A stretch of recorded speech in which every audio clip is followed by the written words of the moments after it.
Walang site start o kahit anong teksto sa maliit na parenthesis sa buong kwento. Hindi ko natuklasan ang pagtataksil ng aking asawa sa pamamagitan ng lipstick sa kwelyo o kakaibang pabango. Natagpuan ko ito sa isang kakaibang bank code at isang pabulong na pangungusap. Siguraduhin lang na makonsensya siya at pipirma siya. Hindi ako umiyak o sumigaw.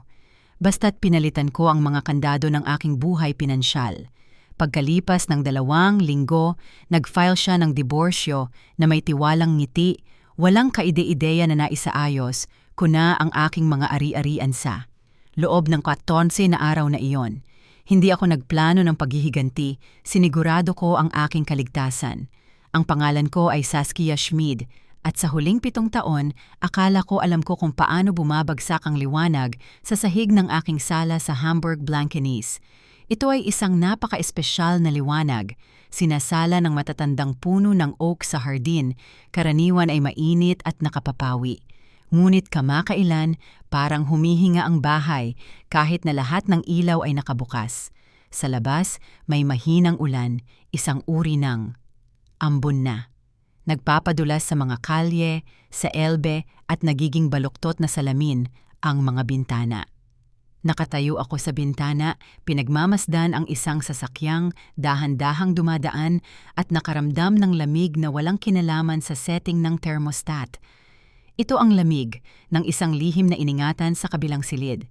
Nakatira kami sa isa sa mga kapitbahayan kung saan ang damuhan ay ginupit ng eksakto sa milimetro at ngumingiti ang lahat gamit ang kanilang mga ngipin, ngunit bihira sa kanilang mga mata. Si Gerion at ako ay dapat sanang isang kwento ng tagumpay, 7 taon ng kasal, 7 taon ng Biyernes ng gabi na may sushi mula, sa delivery service, pagbabahagi ng Sunday newspaper, pag-alam kung paano, eksaktong umiinom ng kape ang isa't isa. May ritmo kami. Ito ay isang kaaya-aya, predictable na kanta na akala ko ay magpapatuloy magpakailanman. Ngunit sa paggunita, nakikilala ko na laging mayroong isang larawan ng kasal sa pasilyo na talagang gusto naming isabit ng maayos. Nakasandal ito sa console table sa dingding, bahagyang baluktot. Palagi naming sinasabi sa isa't isa na bibili kami. Nang kawit para dito sa susunod na weekend, hindi namin ginawa. Nakatayo lang ito doon, wala. Sa balanse at naghihintay na matapos ng gravity, ang trabaho nito. Hindi nangyari ang pagbabago sa isang pagsabog, nangyari ito sa katahimikan. Nagsimula ito sa telepono. Dati, si Gerion, ang tipo ng lalaki na iniiwan ang kanyang cellphone sa counter ng kusina ng ilang oras. Hiniling pa niya sa akin na sagutin ang kanyang mga mensahe kapag basa ang kanyang mga kamay sa paghuhugas. Wala siyang itinatago o, sa pinakamaliit, ganoon ang kanyang pag-uugali. Mga 3 linggo na ang nakalipas, nagbago ang kanyang pag-uugali. Una, banayad. Ito. Nagsimula siyang i-charge ito sa kanyang bedside table sa halip na sa kitchen island. Pagkatapos, palagi niyang inilalagay ang display pababa kapag inilalagay niya ito sa mesa. Naalala ko ang sandali nang talagang tumimo ang discomfort sa aking tiyan. Nakaupo kami sa sofa, nanonood ng replay ng isang serye na nakita na namin ng 100 beses. Nag-vibrate ang kanyang cellphone sa unan sa pagitan namin. Sa instinct, tumingin ako pababa. Walang preview ng mensahe, nakalagay lang ay bagong mensahe. Ngunit ang pumukaw sa aking pansin ay ang maliit na simbolo ng kalahating buwan sa sulok ng screen. Huwag istorbohin. Hindi niya kailanman ginagamit ang mode na ito. Palagi niyang sinasabi na kailangan niyang makontak para sa mga emergency sa trabaho. Tiningnan ko siya at bago pa ako makapagtanong, mabilis na humarurot ang kanyang kamay. Ito ay isang reflex, mabilis at matalas. Agad niyang dinampot ang telepono at isinaksak sa kanyang bulsa. Spam lang mula sa trabaho, aniya. Casual ang kanyang boses, ngunit hindi nagtama ang kanyang mga mata sa akin. Patuloy siyang nakatingin sa TV, ngunit nakita ko kung paano humigpit ang kanyang mga kalamnan sa panga. Nang gabing iyon, dinala niya ang cellphone sa banyo nang naligo siya. Narinig ko ang tubig na umaagos at sa unang pagkakataon, sa loob ng 7 taon, naramdaman kong estranghero sa sarili kong kwarto. Sinubukan kong paniwalaan ang sarili ko na paranoid ako. Sinabi ko sa sarili ko na bawat kasal ay mayroong ups and downs na baka nagpaplano siya ng sorpresa para sa aking kaarawan na darating sa loob ng 2 buwan. Sinubukan kong kumilos ng normal. Pinagsama-sama ko ang mga unan, inayos ang kumot, ngunit nandoon ang intuisyon, kumakamot sa likod ng aking ulo na parang karayom na gumagaspang sa isang vinyl record. Ito ay isang ingay na nakasisira sa melodya ng aming buhay. Kinaumagahan, halos pisikal ang distansya sa pagitan namin. Mabilis siyang uminom ng kape at tiningnan ang kanyang relo bawat 30 segundo. Hinalikan niya ako sa pisngi, ngunit tuyo ito at hindi tumama sa lugar na lagi niyang pinupuntirya. Pagkatapos niyang magmaneho patungong opisina, naupo ako sa kitchen table na may dala. Kung laptop, ito ang araw ng mga bayarin. Bahagi, ito ng aming routine. Mayroon kaming joint account para sa mga gastos sa bahay, renta, utility, pagkain. Pareho kaming nagbabayad. Pareho kaming may access. Batay ito sa tiwala. Nag-login ako para bayaran ang bill ng kuryente. Nag-scroll ako sa transaction history, hinahanap ang mga karaniwang pinaghihinalaan, ang kumpanya ng kuryente, ang insurance, ang supermarket. Tapos, huminto ako. Merong debit na 12.50. Ang pangalan ng merchant ay Wage, isang bagay tulad ng HBR Beratong. Sumimangot ako. Hindi ko ito nakilala. Nag-scroll ako pababa, 2 linggo bago. Isa pang transaction. Ngayon, 18. 1 linggo, bago, $9. Maliliit na halaga ito, napakaliit. Eksakto ang mga halagang nawawala sa ingay ng buwanang bank statement. Ang uri ng mga halagang binabaliwala dahil parang mabilis na tanghalian o pagbisita sa kiosk, ngunit laging pareho ang pangalan. HBR Beratong. Nag-click ako sa mga detalye. Walang address, walang numero ng telepono, isang digital processing code lang. Nagsimulang bumilis ng bahagya ang tibok ng puso ko. Isang mabigat, mabagal, na pintig, laban sa aking mga tadyang. Hindi. Ang halaga ng pera ang nakakatakot sa akin. Ito. Ang pattern. Mukhang may ritmo. Mukha itong isang pagsubok. Pinapaalala nito sa akin kung paano sinusubukan ng mga hacker ang isang ninakaw na credit card sa pamamagitan ng maliliit na pagbili bago ubusin ang account. Ngunit si Gerion ay hindi isang hacker. Siya ang aking asawa. Bakit siya magsasagawa ng mga test transaction sa aming joint account? O nagbabayad ba siya para sa isang bagay na hindi dapat lumabas bilang isang malaking halaga? Naupo ako doon sa katahimikan ng umaga habang ang ulan ay patuloy na bumubulusok sa salamin. Ang bahay ay naramdaman na, malaki at walang laman. Tumingin ako sa baluktot na larawan ng kasal sa pasilyo. Ang salamin ng frame ay sumasalo sa kulay abong liwanag mula sa labas at tinatakpan ang aming nakangiting mukha. Dahan-dahan kong isinara ang laptop. Hindi ko siya tinawagan.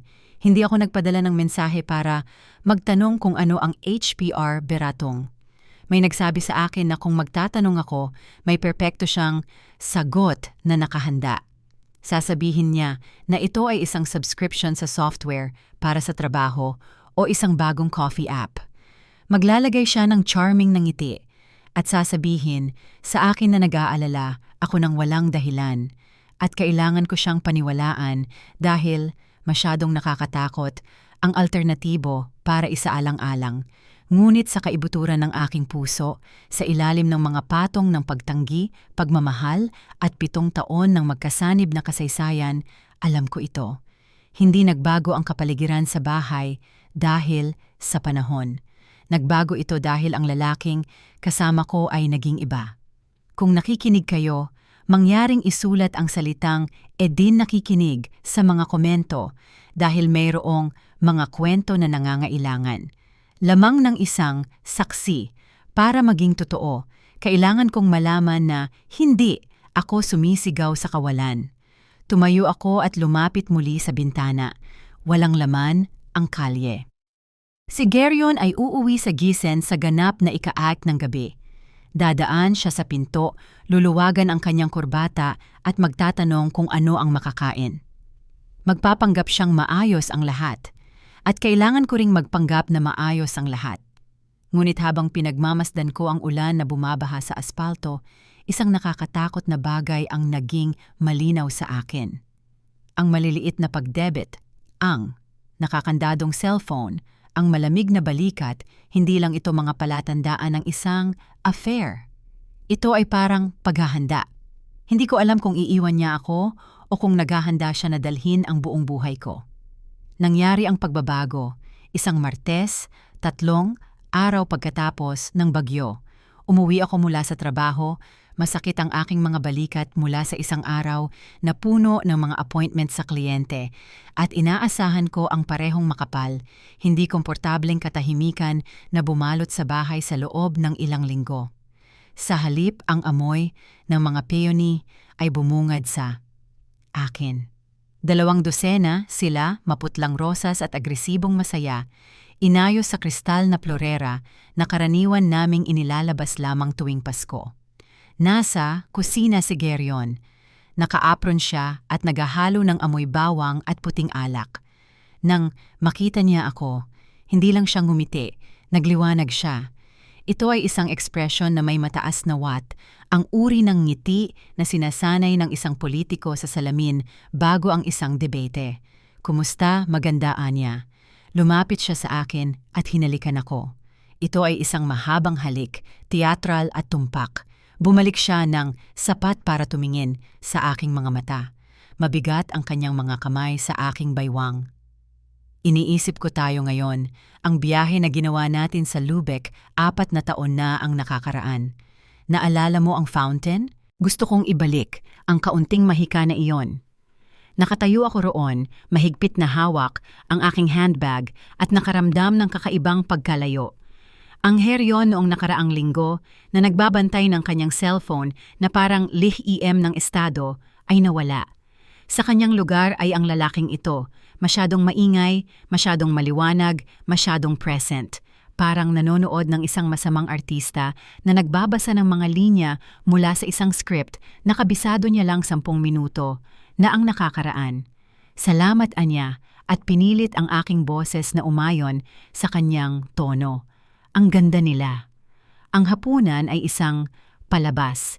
Nagbuhos siya ng alak. Tumawa siya sa aking mga biro bago ko pa man matapos ang punchline. Bawat ilang minuto, hawakan niya ang aking kamay sa ibabaw ng mesa. Ito ay love bombing tulad ng sa textbook at nakakatakot. Kung mas bata ako o mas desperado, baka gumaan ang pakiramdam ko. Baka naisip kong sinusubukan niyang ayusin ang mga bagay, ngunit ako ay 38 taong gulang at nagtatrabaho sa finance. Alam ko na kung ang isang kumpanya ay biglang naglalabas ng mga glowing press release pagkatapos ng isang quarter ng katahimikan, karaniwan itong sinusubukang itago ang isang deficit. Dumating ang kritikal na sandali sa dessert. Kumain kami ng biniling, cheesecake at inilapag niya ang kanyang tinidor na may sadyang kalansing. Alam mo, Saskia, simula niya at ang kanyang tono ay nagbago mula sa romantiko tungo sa sadyang praktikal. Tiningnan ko ang aming portfolio, nag-ayos lang ng kaunti. Uminom ako ng tubig upang itago ang masikip na pakiramdam sa aking lalamunan. Oo, medyo magulo, di ba? Ang daming sparken, ang mga klase ng asset. Naisip kong matalino na muling ayusin ang buong bagay. Baka pagsamahin ang lahat sa isang joint depot upang maging mas malinaw. Alam mo kung sakaling may mangyari, Diyos na lang ang bahala. Tumawa siya. Isang maikli, tuyong tunog para lang sa kaligtasan. Ang mga salita ay nakabitin sa hangin. Muling ayusin, pagsamahin, kaligtasan. Sa aking mundo, ang mga salitang ito ay karaniwang nauuna sa isang merger o isang liquidation. Hindi siya nag-uusap tungkol sa organisasyon, nag-uusap siya tungkol sa access. Kung pagsasama-samahin namin ang lahat, mas madali itong bantayan, mas madali itang kontrolin, at sa huli, mas madali itong hatiin. Mukhang maraming papeles iyan, sabi ko, at pinanatili kong kalmado ang aking muka. Tingnan natin, iyan sa susunod, na buwan. Masyadong baliw ang trabaho ngayon. Nag-alinlangan siya. Isang kislap ng galit ang sumalubong sa kanyang mukha. Mabilis na nawala na. Halos hindi ko napansin. Oo, sa susunod, na buwan. Walang pagmamadali. Ngunit, may pagmamadali. Naramdaman ko ito mula sa kanya. Nang gabing iyon, habang nasa shower siya at malamang na nasa lalagyan ng banyo ang kanyang cellphone, bumalik ako sa mga bank records. Kailangan kong maunawaan ang ritmo ng maliliit na pagdedebit na nakita ko. Binuksan ko ang bank statements ng huling 6 na buwan at inilatag ang mga ito sa aking screen. Hindi random ang mga pagdedebit, lumalabas sila sa ika-14 ng bawat buwan. 18, 12.50, minsan $20. Hindi ito coffee habit, ito ay subscription model. Ito ay isang recurring fee para sa isang serbisyo na binabayaran ng hulugan. Naging malinaw sa akin na hindi ako nakakakita ng mga pamimili. Nakikita ko ang mga maintenance fees. May aktibo siyang pinananatili. Hindi ako makatulog ng maayos. Bandang 2:00 ng umaga, nagising ako. Mabigat ang kabilang bahagi ng kama. Tulog na tulog si Geryon. Ang kanyang paghinga ay may ritmo at mabigat, ngunit hindi madilim ang silid. Isang mahinang asul na liwanag ang nanggagaling sa nightstand, ang kanyang laptop. Malamang na nakatulog siya. Habang nanonood ng pelikula at dim, ang screen, ngunit hindi nakapatay. Kumakabog ang puso ko sa aking mga tadyang na parang isang ibong nakulong. Dahan-dahan akong gumalaw, pulgada-pulgada, at gumapang palabas mula sa ilalim ng kumot. Naglakad ako ng palihim sa paligid ng kama, tahimik ang aking mga paa sa karpet. Inabot ko ang aking kamay at maingat na tinapik ang trackpad. Lumiwanag ang screen. Hindi ito pelikula, ito ang kanyang kalendaryo. Mabilis kong tiningnan ang linggo. Puno ito ng mga karaniwang appointment sa trabaho, sesyon sa gym, at mga paalala. Ngunit, pagkatapos ay nakita ko ang isang entry mula 3 linggo na ang nakakaraan. Ito ay may kulay abong mark, isang kulay na bihirang niyang gamitin, half-en-ligne, mediations beratong. Napatitig ako sa entry. Iyon ay 3 linggo na ang nakakaraan. Iyon ay bago magsimula ang lamig. Iyon ay ilang linggo bago ang biglaang, abalang pagpapakita ng pagmamahal. Nakakonsulta na siya sa isang mediator, halos 1 buwan na ang nakakaraan. Ang pagmamahal na ipinakita niya sa akin ngayong gabi ay hindi isang pagtatangka na. Iligtas ang kasal. Ito ay isang diversion. Pinapanatili niya akong masaya at ligtas habang inihahanda niya ang palaruan. Gusto ko siyang gisingin, gusto kong sumigaw, gusto kong tanungin siya kung paano niya planong lansagin ang aming buhay sa isang hapon ng mga piyoni. Ngunit pinigilan ko ang aking sarili. Ang paghaharap ngayon ay magiging isang pagkakamali. Ang paghaharap ay magbibigay sa kanya ng kalamangan. Magdadahilan siya, manipulahin niya ako. Sasabihin niya na ito ay para, at trabaho o isang hindi pagkakaunawaan o na ako ay baliw. Kailangan ko ng higit pa sa isang kalendaryo entry. Kailangan ko ng hindi mapag-aalinlangan ng ebidensya ng kanyang intensyon. Pumunta ako sa banyo at ikinandado ang pinto. Kinuha ko ang isang maliit na notebook mula sa aking drawer na karaniwan kong ginagamit para sa mga listahan ng pamimili. Nanginig ang aking mga kamay, ngunit matatag ang aking sulat kamay. Nobyembre 14, nahanap ang entry, half-en-ligne mediation. Suriin ang mga detalye ng kumpanya. Kung ito ay isang palatandaan, kailangan ko ng hindi maikakailang ebidensya. Huwag magreklamo, huwag makisali. Itinago ko ang notebook sa ilalim ng isang tumpok ng mga tuwalya. Nang bumalik ako sa kwarto, isinara ko ang kanyang laptop at isinaksak ito kung paano niya ito ginawa. Humiga ako, nakatingin sa kisame at nakinig sa lalaking pinakasalan ko. Mukha siyang payapa. Iyon ang pinaka-nakakatakot na bahagi. Natutulog siya ng tulog ng isang lalaking may plano. Kinaumagahan, maaga si Geryon umalis para sa isang breakfast appointment. Nang marinig kong sumara ang garahe, pumunta ako sa home office. Ito ay isang shared space, ngunit kadalasan ginagamit namin ang aming sariling mga device. Gayunpaman, meron kaming shared wifi. Nakatayo ito sa sulok, isang maalikabok na itim na kahon na bihirang naming isipin. Karamihan sa mga tao ay nakakalimutan na ang mga printer ay may memorya. Nakakalimutan nila na ang mga modernong device ay nagtatabi ng log ng mga huling trabaho upang mapadali ang pag-print ulit. Lumapit ako sa printer at nag-navigate sa maliit na LCD menu. Status, history ng trabaho, huling trabaho. Lumutang ang aking daliri sa pindutan. Huminga ako ng malalim at pinindot ang piliin. Lumitaw ang listahan. 1. Bordkarte Hamburg München. 2. Rezeptlex PDF. 3. Arbeitsblattvermögenssilong. Version Suwapan PDF. Nawala ang hangin sa aking baga. Worksheet para sa paghahati ng ari-arian at hindi lang isang draft. Version 2. Hindi lang niya iniisip, nagkakalkula na siya. Kinakalkula niya kung sino ang makakakuha ng bahay, sino ang makakakuha ng kotse, at kung gaano karami sa aking ipon.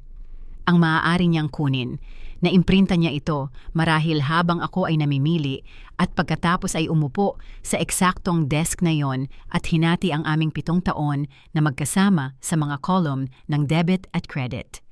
Napatitig ako sa maliit, pixelated na text sa screen ng printer hanggang sa sumakit ang aking mga mata.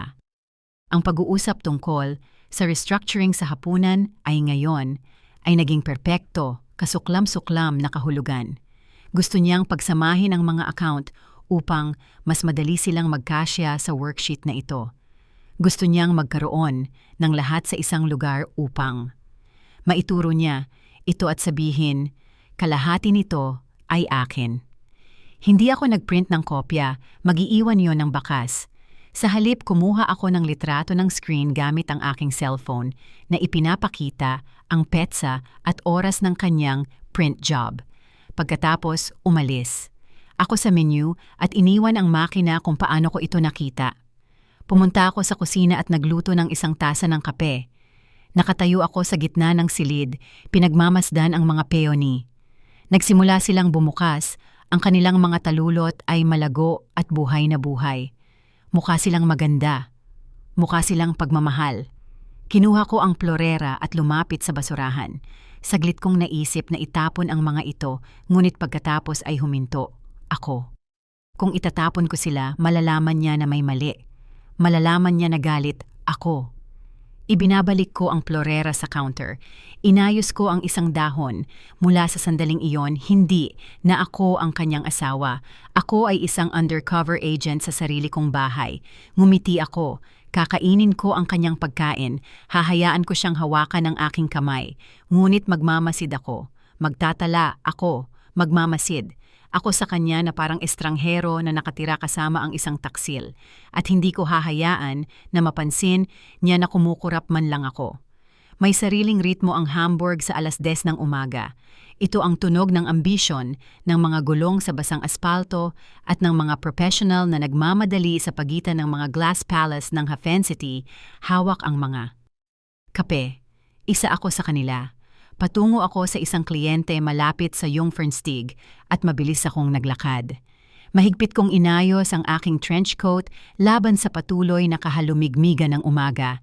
Ang hangin ay amoy usok at inihaw na butil. Ang aking isip ay nagre-review ng aking presentasyon, tinitingnan ang mga trend ng merkado at mga rate ng interest. Ako ay nakatuon, ako ay professional. Hindi ko hinahanap ang aking asawa, ngunit ang kapalaran ay may malupit na timing. Nakita ko siya bago pa man na proseso ng aking utak kung sino siya. Nakatayo siya sa ilalim ng berdeng guhit na awning ng isang maliit na cafe, medyo malayo sa pangunahing daloy ng mga naglalakad. Hindi siya dapat nasa sentro ng lungsod. Malinaw niyang sinabi sa akin na nasa construction office siya sa Bergedorf, 20 minuto sa Timog Silangan. Ngunit nandoon siya, naglalakad ng paikot-ikot, nakasiksik ang cellphone sa kanyang tainga. Huminto ako, nag-react ang aking katawan bago pa man ang aking utak. Umurong ako sa likod ng isang konkretong haligi na ang magaspang na texture ay kumakamot sa aking palad. Ito ay isang instinctive na paggalaw tulad ng isang biktima na napatigil kapag naamoy ang isang mandaragit. Sapat akong malapit upang makita ang tensyon sa kanyang mga balikat. Gumesticulate siya sa kanyang libreng kamay, matatalas, putol-putol na paggalaw na nagpapahiwatig. Nang pagkabigo, huminga ako ng malalim. Ang ingay ng lungsod ay tila kumupas sa paligid ko, bumubuo ng isang tunel, ng tunog na nakatuon lamang sa kanya. Hindi tayo maaaring maghintay ng ganito katagal, sabi ni Geryon. Mahina ang kanyang boses, ngunit dinala ito ng pagmamadali sa pagitan namin. Sinusubukan ko.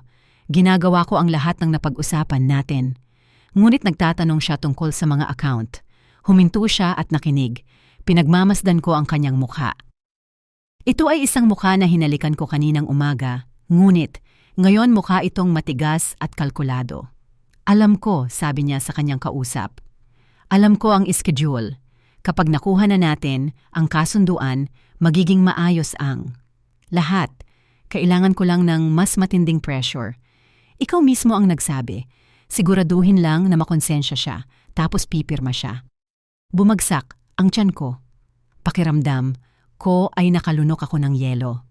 Siguraduhin lang na makonsensya siya. Pagkatapos, inilayo niya ang telepono sa kanyang tainga upang tingnan ang screen. Marahil, upang tingnan ang isang notification. Ngunit marahil ay hindi niya sinasadyang napindot ang speaker. Button o ang volume ay bukas ng todo dahil isang boses ang pumasok sa hangin. Boses ito ng babae. Matatalas, propesyonal at walang bahid ng init.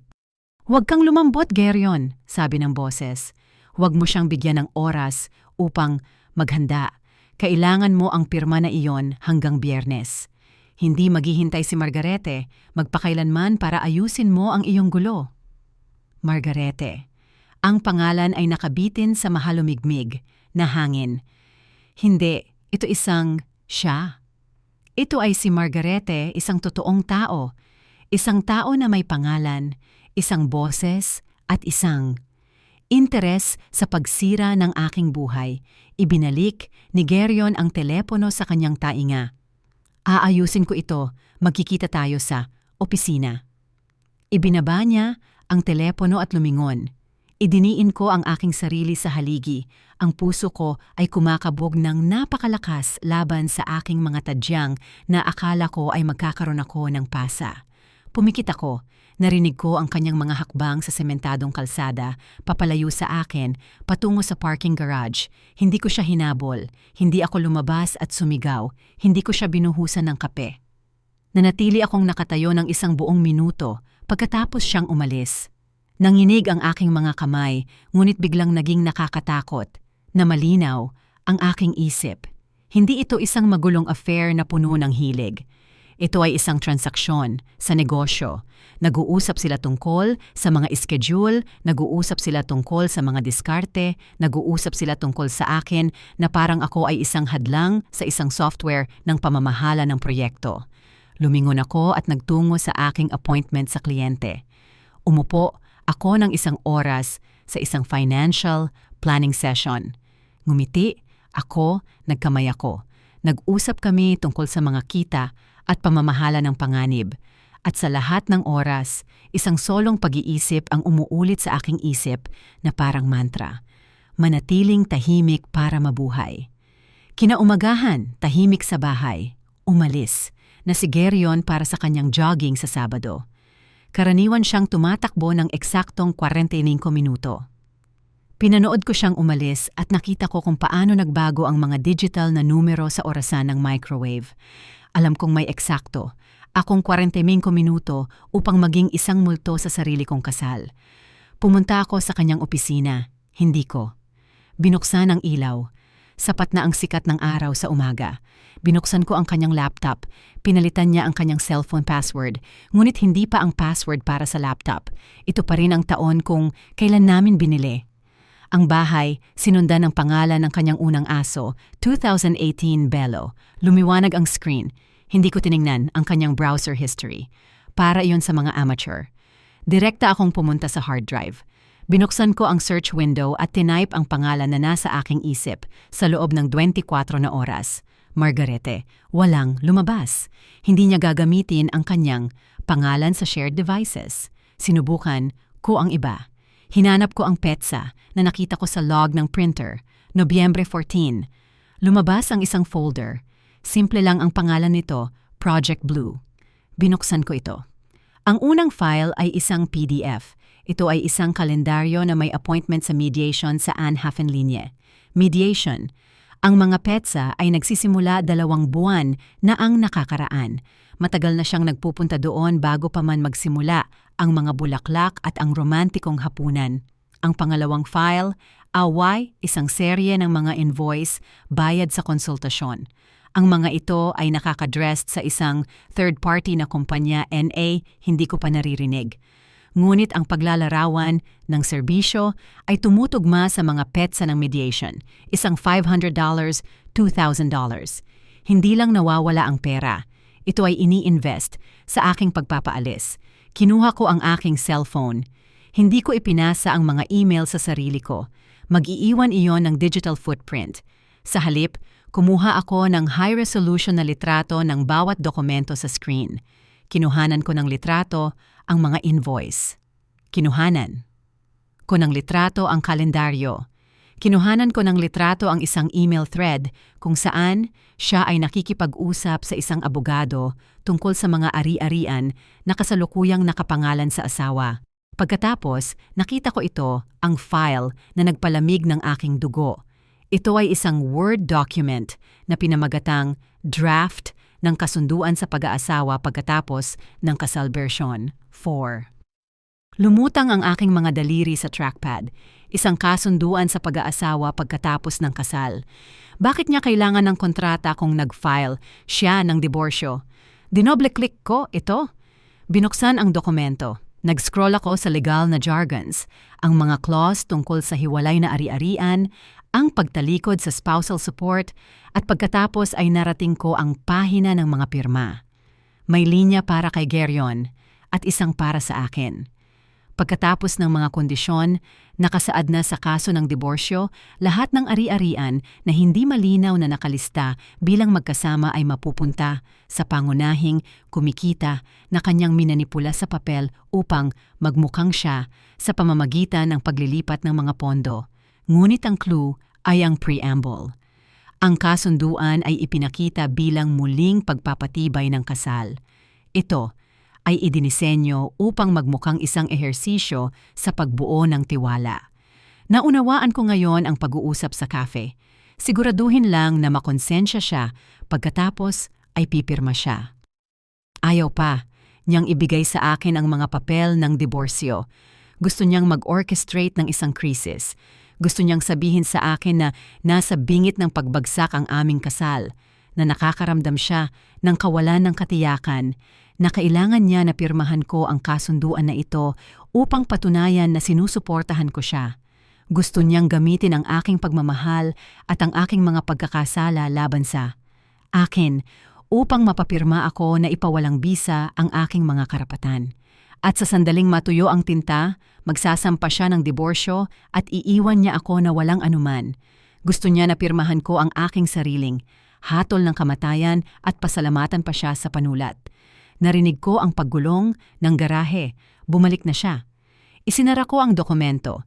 Inilabas ko ang USB stick na isinaksak ko upang kopyahin ang mga file. Ang aking pangalawang backup. Binura ko ang listahan ng mga kamakailang ginamit na item sa menu upang hindi niya makita na na-access ko ang folder. Isinara ko ang laptop. Isinuksok ko ang USB stick sa aking bra. Naramdaman ko itong malamig sa aking balat. Lumabas ako ng opisina at pumunta sa kusina, eksaktong binubuksan ko ang pinto ng garahe. Pumasok si Gerion, pawisan at hingal, mukhang malusog at puno ng enerhiya. Inalis niya ang kanyang headphones at ngumiti sa akin. Hoy, anya, at kinuha ang tuwalya. Magandang umaga, mukha kang maganda. Nagtitimpla ka ba ng kape? Tiningnan ko siya, nakita ko ang pawis. Sa kanyang noo, nakita ko ang kaswal na kumpiyansa ng isang lalaki na nag-iisip na siya ang pinakamatalinong tao sa silid. Akala niya ay naglalaro siya ng chess laban sa isang babae na hindi alam ang mga patakaran. Oo, sabi ko, at kinuha ang kettle.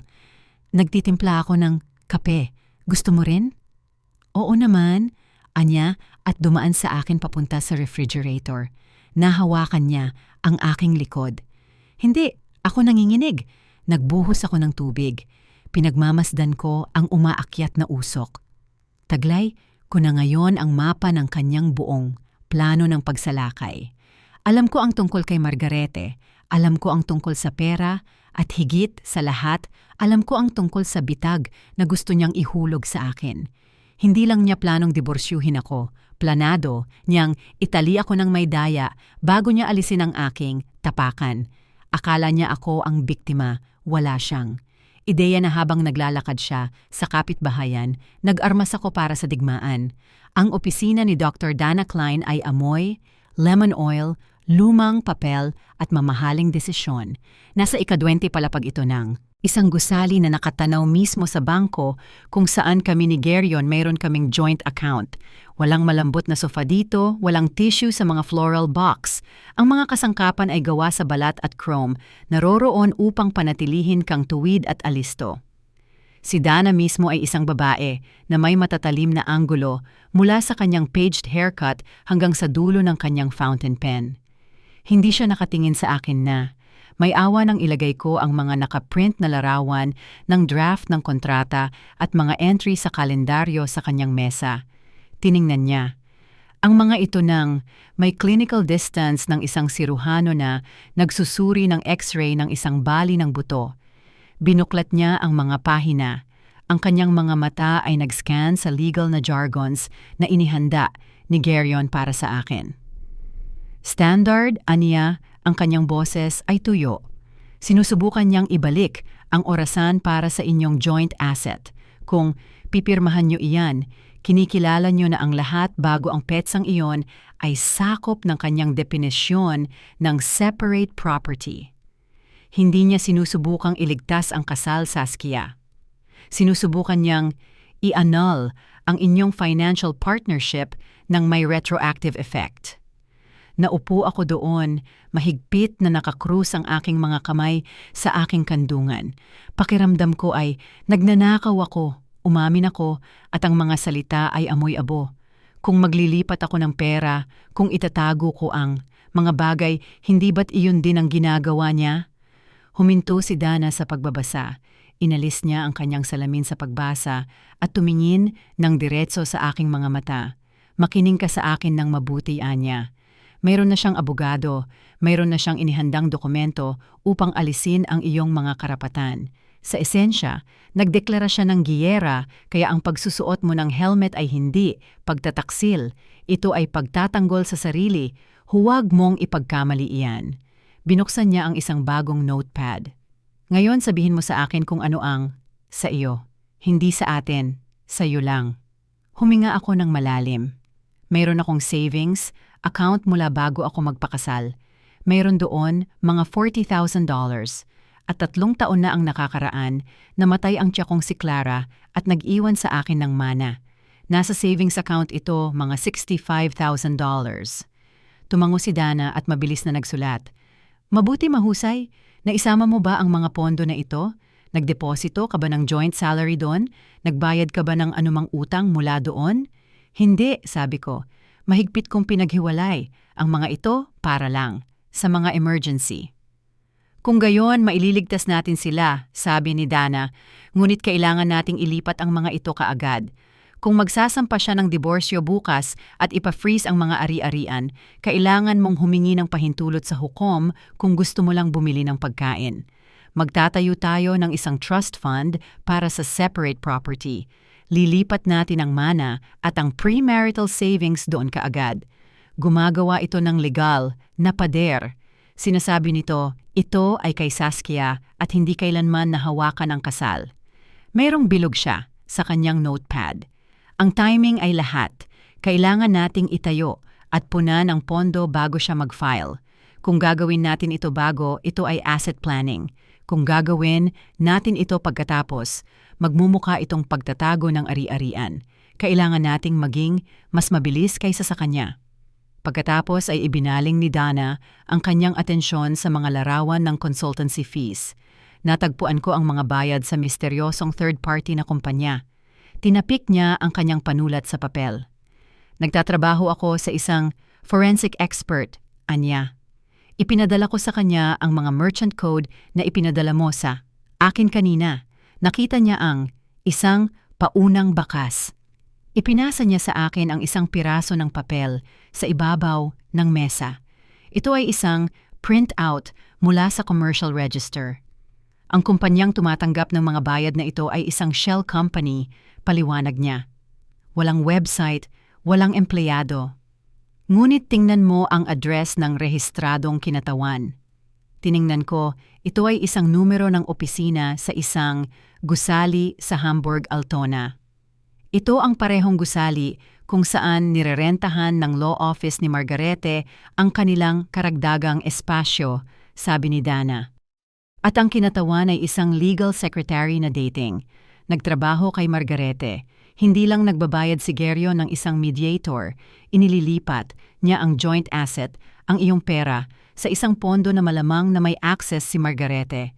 Ginagamit niya mismo ang iyong ipon upang ponduhan ang kanyang exit strategy kasama ang kanyang kabit. Ang galit na bumalot sa akin sa sandaling iyon ay hindi mainit. Malamig at matigas ito. Ito ay lumukob sa aking dibdib na parang baluti. Binayaran niya siya ng pera ko. Ano ang gagawin natin? Tanong ko. Ang boses ko ay matatag. Una, ilipat natin ang separate money. Ngayon, sabi ni Dana. Ngunit kailangan din nating malaman kung gaano siya kahigpit na nagmamasid sa iyo. Kailangan nating malaman kung mayroon siyang keylogger sa iyong mga device o kung tinitingnan lang niya ang mga bank statement. Humilig siya. Maglagay ka ng bitag, magbukas ka ng maliit, walang kwentang online account. Magdeposito ka ng $200. Iwanan mo ang browser tab na bukas sa iyong iPad sa bahay. Ilang minuto lang, pumili ka ng simpleng password, isang bagay na maaaring mahulaan niya tulad ng iyong kaarawan. Pagkatapos, maghihintay tayo kung susubukan niyang i-access iyon. Kinoreksyon niya ang kanyang sarili. Kung ire-record ng system ang isang nabigong pagtatangka sa pag-login mula sa kanyang IP address o kung babanggitin niya ito o kung bigla siyang magtanong kung bakit kakailangan ng bagong account, malalaman natin na aktibo niyang minomonitor ang iyong digital footprint. Kinukumpirma nito sa atin na ang kinakaharap natin ay surveillance, hindi lang financial infidelity. Umalis ako sa OPC na ni Dana isang oras. Pagkatapos, ang langit sa labas ay maliwanag at matigas na asul. Iba ang pakiramdam ko kaysa nang pumasok ako. Pumasok ako bilang isang asawa na gustong malaman kung bakit lumalayo sa kanya ang kanyang asawa. Ngayon, umalis ako bilang isang executive na naglulunsad ng depensa laban sa isang hostile takeover.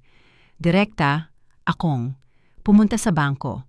Umupo ako sa isang consultant at inauthorize ang mga transfer, ang mana, ang premarital savings. Mayroon itong kabuang higit sa $100,000. Pinanood ko ang banker habang nagtatype. Nakita ko ang confirmation screen na kumpleto na ang paglilipat, na wala ang pera mula sa mga account na nakikita ni Geryon. Ligtas, ito sa isang pondo na may tax identification number na hindi niya alam na umiiral. Kinagabihan, umuwi ako at naglagay ng bitag. Nakaupo ako sa sofa habang si Geryon ay nagtatrabaho ng husto sa kanyang opisina. Nagbukas ako ng account sa isang online bank at naglipat ng $200. Iniwan kong nakabukas ang laptop sa couch table habang pumunta ako sa kusina para kumuha ng isang basong tubig mula sa kitchen island. Pinagmamasdan ko ang lahat. Lumabas si Geryon mula sa opisina upang kumuha ng snack. Dumaan siya sa couch table. Huminto siya. Nakita ko kung paano sumulyap ang kanyang mga mata sa screen. Hindi niya ito hinawakan, hindi siya nag-type ng anuman, ngunit nanatili siya ng 5 segundo. Bahagyang tumungo ang kanyang ulo. Binasa niya ang logo ng bangko at ang buod ng account. Pagkatapos pumunta siya sa kusina, kumuha ng mansanas at ngumiti sa akin. Hoy, Anya, ayos lang ba ang lahat? Ayos lang, sabi ko. Nagbabayad lang ako ng ilang bills. Mabuti, Anya. Palagi kang responsable. Bumalik siya sa kanyang opisina. 5 minuto pagkatapos, nag-vibrate ang cellphone ko sa aking bulsa. Ito ay isang security alarm mula sa bagong bangko. Nakita ang nabigong pagtatangka sa pag-login.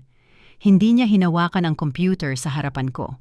Bumalik siya sa kanyang opisina, ginamit ang impormasyong naaalala niya mula sa screen at kaagad na sinubukang mag-hack mula sa kanyang sariling device. Uminom ako ng tubig. Malamig ang baso sa aking kamay. Akala niya ay naghahunt siya ng kuneho. Hindi niya namalayan na ang kuneho ay nakakandado na ang gate at nilunok ang susi. Hindi. Na ako nakikipaglaban para mabuhay. Muling isinusulat ko ang mga patakaran ng laro. Ang liwanag ng screen ng smartphone sa isang madilim na silid ay ang modernong katumbas ng isang detective na naninigarilyo sa ilalim ng ilaw ng kalye. 2:00 ng umaga at tahimik ang bahay maliban sa humihugong na ref tulog si Geryon sa itaas, kumbinsido na walang kapintasan ang kanyang digital hygiene. Dahil pinalitan niya ang kanyang mga password, ngunit nakalimutan niya ang kotse. Meron kaming shared cloud account para sa navigation system ng aming sasakyan. Ito ay isang feature na in-setup namin noon upang masubaybayan ang mileage para sa tax at hindi namin kailanman in-deactivate. Nakaupo ako sa kitchen island at nag-scroll sa location history ng kanyang limousine. Ang mapa ay isang sapot ng mga asul na linya, kadalasang predictable na ruta patungo sa kanyang opisina, gym at supermarket. Ngunit mayroong isang anomalya, isang pulang pin na patuloy na lumalabas sa huling 6 na linggo. Cronin Lofts. Ito ay isang converted industrial complex sa Ottensen. Isang lugar na may exposed brickwork, steel beams at mga renta na mas mahal kaysa sa karamihan ng mga mortgage. Nakapunta na siya doon ng 7 beses sa nakaraang buwan. Maikli ang mga pagbisita, kadalasang wala pang 1 oras. Hindi sila akma sa schedule ng isang romantikong adventure. Akma sila sa schedule ng isang pulong. Kailangan ko itong makita. Kailangan ko siyang makita. Pagkalipas ng 2 araw, ipinakita ng GPS tracker na patungong timog ang kanyang kotse. Nasa loob na ako ng aking sasakyan, nakapark 2 blok ang layo mula sa kanyang opisina at naghihintay. Nang dumaan siya sa akin, binigyan ko siya ng 3 kotse ang layo at sinundan. Siya, umulan muli. Isang walang humpay na ambon na nagpapakaba sa lungsod sa isang malabo na neon light at kulay abo. Pakiramdam ko ay isang karakter ako sa isang film noir, maliban na walang jazz na tumutugtog sa background, kundi ang tunog lamang ng aking sariling mababaw na paghinga.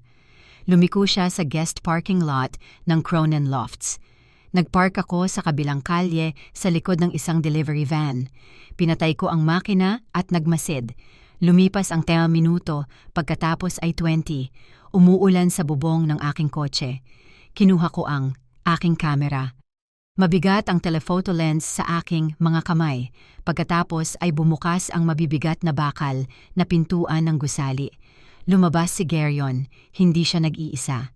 Sa tabi niya ay isang babae na agad, kung nakilala sa boses na narinig ko sa cafe, si Margarete. Hindi siya tulad ng aking inaasahan. Sa aking isip, inilarawan ko siya bilang isang temptress, bilang isang tao na malambot at madaling mamanipula. Ngunit ang babae sa aking viewfinder ay binubuo matatalas na anggulo at malamig na kahusayan. Nakasuot siya ng isang tailored anthracite, blazer at may hawak na structured leather, laptop bag sa kanyang baywang na parang isang kalasag. Ang kanyang buhok ay mahigpit na nakatali sa isang buhol. Hindi siya mukhang isang kabit, mukha siyang isang campaign manager. Nakatayo sila sa ilalim ng awning sa tuyo. Hindi sila naghawakan. Walang pagtingin sa kanilang mga mata. Walang ninakaw na halik. Sa halip, nakatayo sila balikat sa balikat at nakatingin sa parking lot, nakatuon ang tingin sa kapaligiran. Mukha, silang 2 general na sinusuri ang isang larangan ng digmaan. Mabilis na nagsalita si Geryon at gumesticulate sa kanyang mga kamay. Nakikinig si Margarete at paminsan-minsan ay tumatango, walang ekspresyon ang kanyang mukha. Kumuha ako ng litrato, pagkatapos ay isa pa. Malakas ang tunog ng shutter sa tahimik na kotse. Pagkatapos ay gumawa si Geryon ng isang bagay na nakapagpatigil sa aking paghinga. Kinuha niya mula sa kanyang panloob na bulsa at inilabas ang isang makapal na puting sobre. Ibinigay niya ito kay Margarete. Hindi niya ito agad inilagay. Binuksan niya ang flap at inilabas ang tumpok ng dokumento upang suriin ang nilalaman. Sa pamamagitan ng zoom lens, lahat ay lumaki. Nakita ko ang letterhead sa papel. Nakita ko ang logo sa itaas na kaliwang sulok. Ito ay isang disenyo na may asul na parola. Hafen Advisors. Ibinaba ko ang camera, nanginginig ang aking mga kamay. Hindi kumpanya ni Geryon ang Hafen Advisors. Akin ito. Ito ang financial consulting firm kung saan ako nagtatrabaho sa loob ng 8 taon. Doon ko iningatan ang aking mga listahan ng kliyente, ang aking proprietary market research, at ang aking reputation. Bakit merong tumpok ng dokumento ang aking asawa na? May letterhead ng aking kumpanya? At bakit niya ito ibinibigay sa isang babae na nagtatrabaho para sa isang karibal na mediation firm? Isang bagong uri ng pagduduwal ang sumalubong sa akin. Hindi na lang ito tungkol sa pera, hindi lang ito tungkol sa bahay o sa savings account. Tinatarget nila ang aking karera. Binuhat ko muli ang kamera at pinindot ang shutter. Sa isang serye ng 20 litrato, naitala ko ang pagpapalitan. Naitala ko kung paano ipinasok ni Margarete ang mga dokumento sa kanyang bag. Naitala ko ang paghahalikan. Oo, nagkamayan sila bago sila naghiwalay. Umalis ako bago pa man. Makarating si Geryon sa kanyang kotse. Ang aking isip ay tumatakbo ng 100 kilometro bawat oras. Tinawagan ko si Dana Klein ng ligtas na akong nasa parking lot na 3 kilometro ang layo. Gabi na, ngunit sinagot niya sa pangalawang tawag. Sabihin mo, sabi ni Dana, nang walang pag-aalinlangan. Sinundan ko siya, sabi ko, at ang aking boses ay malalim. Nakita ko sila sa Cronin Lofts, Dana. Binigyan niya siya ng mga dokumento na may logo ng aking kumpanya, Hafen Advisors. Naging tahimik ang kabilang dulo ng linya, isang mabigat, makabuluhang katahimikan. Sigurado ka? Tanong ni Dana. Mayroon akong mga litrato. Malinaw kong nakita ang logo. Ano ang pinaplano mo? Huminga ng malalim si Dana. Saskia, makinig ka sa akin. Lubos na nagbabago ang sitwasyon.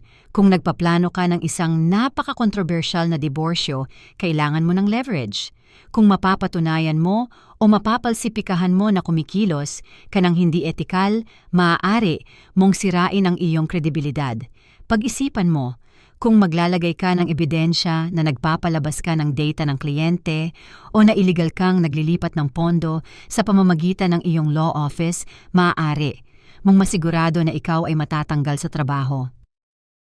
Bakit nila gusto akong tanggalin sa trabaho? Tanong ko.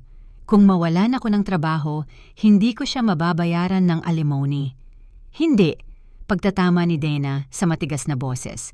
Kung matatanggal ka sa trabaho dahil sa mahalagang dahilan, lalo na dahil sa maling pag-uugali sa pananalapi, masisira nito ang iyong potensyal, nakita sa hinaharap, ngunit mas direkta.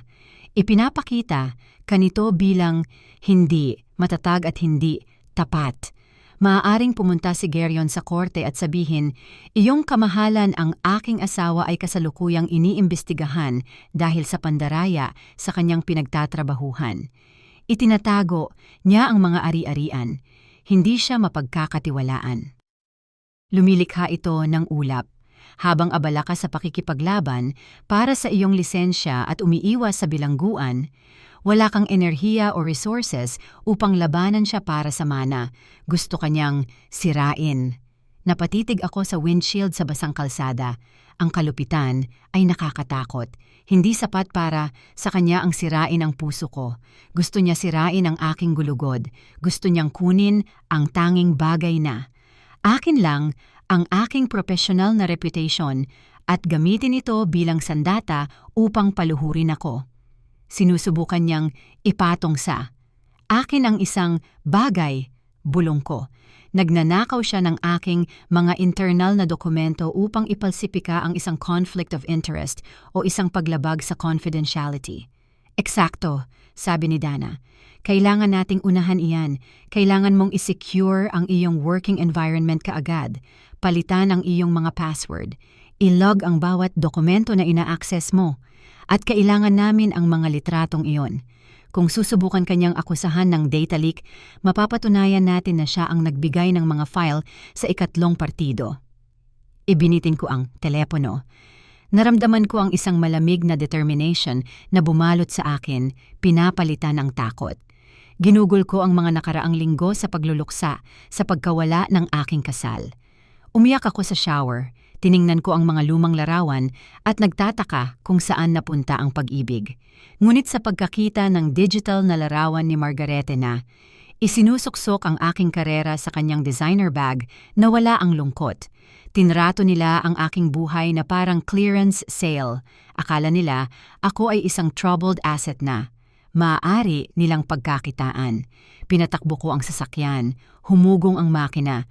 Kung gusto nilang gawing tungkol sa aking trabaho, nagkamali sila ng malaki. Ang financial analysis ay hindi lang ang aking trabaho, ito ang aking superior na kakayahan. Alam ko nang mas mahusay kaysa sa sino man kung paano sundin ang isang paper trail. Alam ko kung paano hanapin ang mga discrepancy sa isang ledger at alam ko na ang bawat transaksyon ay nagiiwan ng bakas. Umalis ako pa uwi, hindi bilang isang asawa na bumabalik sa kanyang asawa, kundi bilang isang auditor na bumabalik sa isang crime scene. Kung balak nilang ilarawan ako bilang kontrabida sa kanilang kwento, tatanggapin ko ang papel. Ngunit malalaman nila sa lalong madaling panahon na ang kontrabida ay kadalasang ang alam kung saan nakabaon ang mga bangkay at ipapakita ko sa kanila kung sino talaga ang nagsusulat ng script na ito. Ang mesa ng hapag ay hindi na lugar para sa pagkain. Ito ay naging triage station para sa aking kasaysayan ng pananalapi. Ginugol ko ang huling 6 na oras sa paghimay sa 10 na taon ng mga paper trail at pinaghihiwalayang tayo mula sa akin. Ito ay isang surgical process ginawa sa katahimikan habang nasa trabaho si Geryon. Mayroon akong 3 magkakaibang tumpok. Ang una ay ang savings account na binuksan ko pagkatapos ng kolehiyo na may takot na maubusan ng pera. Naglalaman ito ng $41,000. Ang pangalawa ay ang dokumentasyon para sa mana mula kay Tita Clara. $65,000 na ibinulong niya sa akin bago siya mamatay na para sa masasamang panahon. Siguro nakita niya ang bagyong darating na, hindi ko napansin. Ang pangatlo at pinakamasakit ay ang titulo para sa holiday home sa Harz. Binili ko ito 2 taon bago ko nakilala si Geryon. Ito ay isang maliit na A-frame cottage sa kagubatan, ang aking retreat. Palaging tinatawag ni Geryon itong windy at nagrereklamo tungkol sa biyahe, ngunit kamakailan ay nagtatanong siya tungkol sa halaga ng lupa sa lugar na iyon. Ngayon alam ko na kung bakit. Hindi niya gusto ang cottage, gusto niya ang halaga para sa kanyang sarili. Isinuksok ko ang mga dokumento sa isang leather briefcase. Naghihintay ang aking ina, si Lore, sa driveway. Tinawagan ko siya kaninang umaga. Hindi ko sinabi sa kanya ang lahat, hindi ko pa. Nakaya na sabihin ang mga salitang affair or embezzlement, ngunit sinabi ko sa kanya na kailangan kong isecure ang aking mga ari-arian at kailangan ko ng saksi. Walang tanong si Lore, basta't pinatakbo niya ang kotse. Nagmaneho kami sa isang notary office, 3 bayan ang layo. Masyado akong paranoid na kumuha ng sino man sa Hamburg, sino mang, maaaring kilala, si Geryon o Margarete o sino man mula sa aking law office. Ang opisina ay isang maliit na maalikabok na silid na amoy lumang kape. Ang notaryo ay isang matandang lalaki na nagngangalang Herr Henk na may makapal, na salamin at mga daliri na may tinta. Kailangan kong ipacertify ang paglilipat ng mga ari-arian sa isang revocable trust fund, sabi ko sa matatag na boses.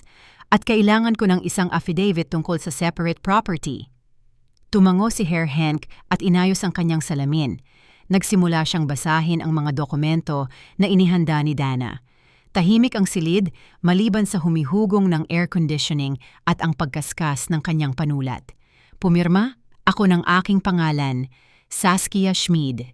Pagkatapos muli, Saskia Schmid. Bawat pirma ay parang nagpuputol ako ng isang hibla. Bawat pagliyad ng S at bawat pahalang naguhit ng T, pinutol ko ang tiwala sa pananalapi na bumubuo sa pundasyon ng isang kasal. Pakiramdam ko ay kailangan, ngunit nagdulot din ito sa akin ng pagnanais na sumuka. Dinemolish ko ang aking buhay sa isang Martes ng hapon, habang ang aking asawa ay nakaupo sa isang skyscraper office at nagpaplano ng aking pagkasira. Marami kang pag-aari para sa isang binibini, bulong ni Herr Hennig at kinuha ang kanyang selyo. Nagtrabaho ako ng husto, sabi ko. Inilagay niya ang selyo sa ibabaw ng papel. Idiniin niya, clack bum. Ang tunog ay mabigat at pinal. Parang pinto ng kulungan na sumasara o marahil pinto ng vault na kinakandado. Nagningning ang pulang tinta sa pahina. Tapos na. Ang cottage, ang ipon, ang mana. Sila ay pag-aari na ngayon ng Saskia Schmid Trust Fund para sa separate property. Sila ay nasa labas na ng abot ni Geryon. Huminga ako ng malalim, isang hininga na hindi ko alam na pinipigilan ko. Habang pinagsasama-sama ni Herr Hennig ang mga papeles upang ibalik sa akin, huminto siya. Tiningnan niyang muli ang aking ID at bahagyang sumimangot. Schmid. Aniya. Geryon Schmid, kamag-anak ba iyan? Huminto ang puso ko. Siya ang aking asawa. Akala ko nga, sabi ni Herr Hennig at mahina siyang tumawa. Nandito siya mga 2 linggo na ang nakakaraan. Isang malaking lalaki, may charming na ngiti. Humawak ako sa gilid ng mesa. Nandito si Geryon sa opisina na ito. Oo. Pumasok siya at nagtanong tungkol sa mga form para sa pahintulot ng asawa. Gusto niyang malaman kung ang isang asawa ay kailangang pisikal na naroroon upang pumirma ng isang legal na waiver o kung maaari siyang magdala ng isang pirmahang dokumento upang ipacertify ito sa ibang pagkakataon. Umikot ang silid. Inabot ng aking ina ang kanyang kamay at kinapitan ang aking braso. Mahigpit ang kanyang hawak. Ano ang sinabi mo sa kanya? Tanong ko. Ang boses ko ay halos bulong na lang. Ipinaliwanag ko sa kanya ang batas, sabi ni Herr Hennig, bulag sa takot na bumubuo sa aking lalamunan. Sinabi ko sa kanya na ang pumipirma ay kailangang naroroon. Hindi namin maaaring ipacertify ang isang pirma na hindi namin nakita mismo. Mukha siyang nabigo, nagtanong kung mayroong mga exemption para sa medical incapacity o katulad nito. Dinampot ko ang folder. Salamat. Halos tumakbo ako papunta sa kotse. Nang maisara ang mga pinto, tinawagan ko si Dana. Sinusubukan niyang ipalsipika, sabi ko sa telepono nang walang pagbati. Dana, nasa notaryo siya 2 linggo na ang nakakaraan. Nagtanong siya kung maaari siyang magdala ng dokumento na pirmahan ko na.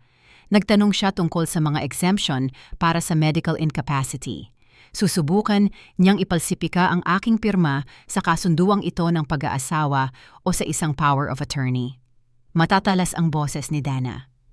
Okay, kalmahin mo ang sarili mo. Ibablock natin ang daan na ito ngayon mismo. Maaari niyang gayahin ang iyong pirma. Mayroon siyang 1,000 halimbawa nito. Magtatayo tayo ng forensic baseline.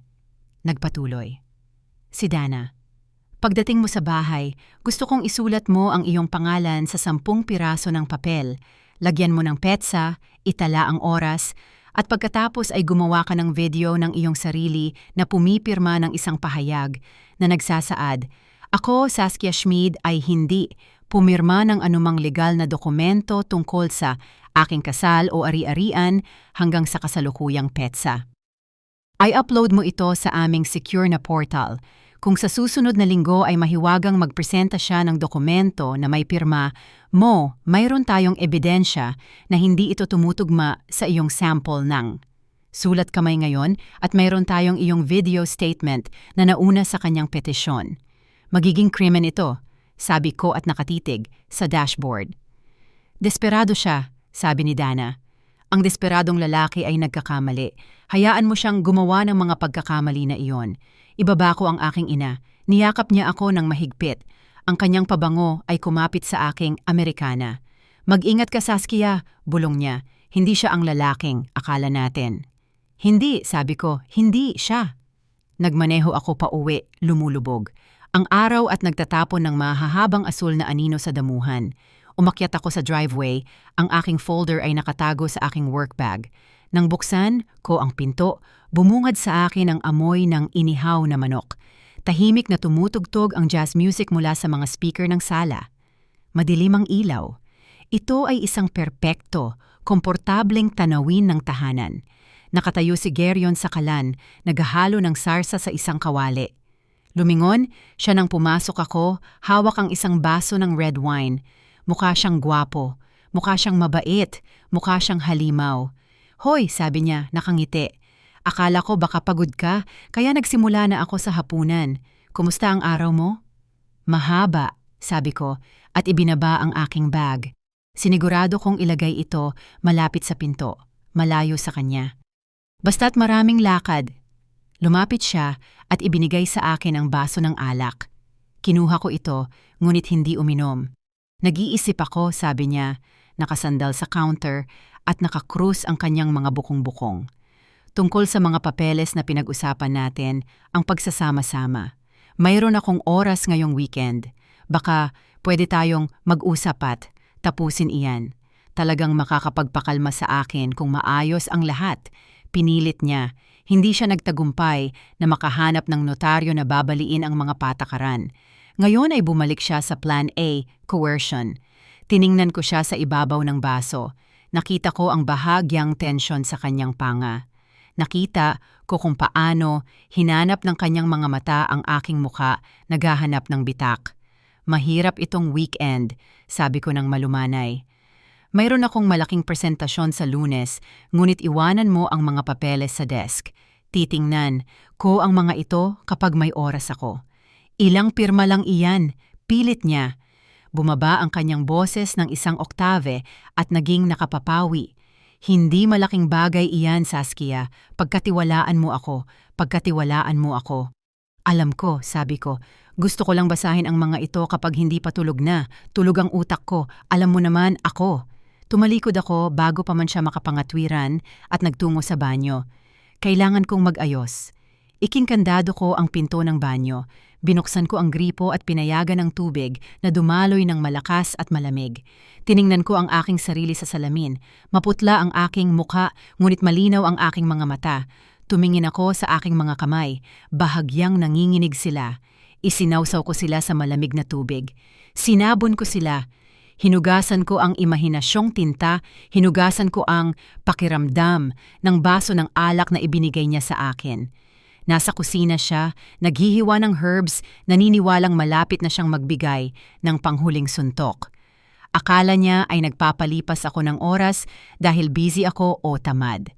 Wala siyang ideya na ginugol ko ang hapon sa pagtatayo ng isang kuta na hindi niya kayang sirain. Gusto niya ng pirma. Ibinigay ko ang aking. Pirma sa isang pondo na hindi niya maaaring hawakan. Gusto niya ng isang waiver. Naghanda ako ng isang affidavit na maglalagay sa kanya sa bilangguan kung susubukan niyang ipalsipika. Ito. Pinunasan ko ang aking mga kamay sa isang tuwalya. Huminga ako ng malalim. Maghanda ka lang, Geryon, bulong ko sa aking refleksyon. Maghanda ka lang at ayusin ang hapag. Gagawin ko rin ang pareho. Binuksan ko ang pinto at bumalik sa kusina, nakangiti, handang maghapunan kasama ang kaaway. Ang tumpok ng mga papeles ay lumapag ng mabigat at mahina. Sa kitchen island, ito ay isang tunog na tila nagva-vibrate sa granite slab patungo mismo sa aking sistema ng nerbiyos. Miyerkules ng gabi noon at ang panlabas na bahay, na pinanatili ni Geryon ay nagsisimulang gumuho sa mga gilid. Kailangan ko ang iyong pirma ngayong gabi, sabi ni Geryon. Hindi siya tumingin mula sa kanyang cellphone habang nagsasalita. Tinapik lang niya ang tumpok sa itaas gamit ang kanyang hintuturo. Ito ang mga dokumento para sa refinancing ng bahay. Bumaba ang mga rate ng interes sa 3.5%. Pinirmahan ko na, ngunit mag-e-expire ang alok sa loob ng 48 oras. Tiningnan ko ang tumpok. Makapal ito, magkasama na hawak ng isang malaking itim na fold-back clip. Ang dilaw na flag na nagsasabing pumirma dito ay nakalabas sa mga gilid na. Parang mga ilaw ng babala. Refinancing? Tanong ko at pinanatili kong kalmado ang aking boses. Akala ko na pagdesisyonan natin na ayos lang ang kasalukuyang rate ng interes. Mayroon na lang tayong 2 taon na natitira sa mortgage. Naglalabas ito ng liquidity, anya at sa wakas ay tumingin sa akin. Malaki at seryoso ang kanyang mga mata. Pinapababa nito ang buwan ng bayad. Nang humigit kumulang $400, gusto kong ilagay ang pera sa investment portfolio. Ito ay self-sustaining, Saskia. Kinuha niya ang isang panulat mula sa kanyang bulsa at kinlik ito. Matatalas ang tunog sa tahimik na kusina. Ibinigay niya ito sa akin. Pumirma ka lang doon kung saan nakalagay ang mga flag. Ako na ang bahala sa iba. Naisagawa ko na ang mga deklarasyon ng kita. Halos sumigaw ang aking internal alarm system na huwag mong pirmahan ang panulat na iyan. Kung pipirmahan ko ang mga papeles na iyon, hindi. Lang, ako magre-refinance. Vavalidahin ko ang anumang mapanlinlang na data ng kita na inilagay niya. Legal akong magtatali sa isang bagong istruktura ng utang na walang duda na kontrolado niya. Hindi ko kaya ngayon, sabi ko at bumalik sa kalan kung saan ako nagluluto ng pasta. Basa ang aking mga kamay at masakit ang aking ulo mula sa meeting na iyon, sa compliance. Iwanan mo yan sa desk. Babasahin ko iyan ngayong weekend. Wala tayong oras hanggang weekend, sabi ni Gerion. Tumigas ang kanyang boses. Nawala ang pagiging seryoso at napalitan ng kislap, ng inis. Kailangan itong ipadala bukas ng umaga sa pamamagitan ng courier. Pirmahan mo lang, Saskia. Standard stuff lang iyan. Bakit kailangan mong gawing proyekto ang lahat? Pinatay ko ang kalan. Pinunasan ko ang aking mga kamay sa isang tuwalya at dahan-dahan. Hindi.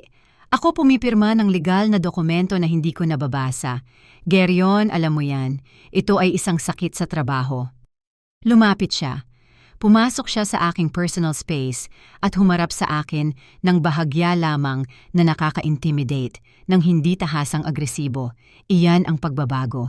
Hindi gumana ang lohika kaya lumipat siya sa diskarte na ibinigay sa kanya ni Margarete. Hindi ito sakit sa trabaho, mahina niyang sabi. Ang kanyang boses ay puno ng pagkabigo. Ito ay kawalan ng tiwala. Iyan ang problema, di ba? Sumandal siya sa counter at pinagkrusa ang kanyang mga braso. Nagsisikap ako upang masiguro ang ating kinabukasan. Sinusubukan kong ayusin ang ating pananalapi. Sinusubukan kong gawing mas madali para sa atin at tinatrato mo ako na parang kalaban. Malamig ka sa loob ng ilang linggo, Saskia. Malayo. Itinatago mo ang iyong cellphone. Nagtatagal ka sa trabaho at ngayon ay ayaw mo ring pumirma ng simpleng papel upang makatipid tayo ng pera. Ito ay isang masterclass sa gaslighting. Ipinapalabas niya sa akin ang kanyang sariling mga kasalanan. Siya ang nagtatago ng kanyang cellphone. Siya ang may kalaban. Ngunit ang mga salitang ito na narinig ng malakas na binibigkas ng may ganoong pananalig ay nakakagulo. Kung hindi ko alam ang tungkol sa mga lihim na bank code, kung hindi ko siya nakita kasama si Margarete, baka bumigay ako, baka nakonsensya ako. Siguraduhin lang na makonsensya siya. Ang eko ng kanyang boses mula sa cafe ay umalingaw-ngaw sa aking mga tainga. Tiningnan ko siya at pinilit. Ang aking mukha na manatiling kalmado. Hindi na ako isang asawa. Ako ay isang kamera, nagre-record ng kanyang pagganap. Hindi ako malayo, sabi ko. Maingat ako. Babasahin ko kayo ngayong gabi pagkatapos ng hapunan. Tinitigan niya ako ng matagal. Nagtrabaho ang kanyang panga. Napansin niya na hindi agad nagdulot ng pirma ang pagpapapansin. Kinuha niya ang mga papeles mula sa counter. Mabuti, sabi niya sa akin. Ngunit kung mawala ang interest rate lock, ikaw ang may kasalanan. Sumugod siya palabas ng silid. 10 minuto pagkatapos, nag-vibrate. Ang cellphone ko sa aking bulsa. Ito ay isang encrypted message mula sa forensic expert na kinuha ni Dana. Babala, nakita ang credit inquiry. Si Gerion ay hindi lang nagre-refinance, nag-a-apply din siya ng line of credit sa property. Halaga, $250,000. Kailangan niya ang iyong pirma bilang co-applicant dahil ang property ay nakarehistro sa inyong dalawang pangalan. Napatitig ako sa screen. Nawala ang dugo sa aking mukha. Hindi niya sinusubukang babaan ang aming mga bayarin. Sinusubukan niyang tanggalin ang equity value ng aming bahay. Gusto niyang humiram ng €250,000 bilang cash loan na nakatali sa bahay at malamang na ililipat ito sa isang foreign account or sa shell company na iyon.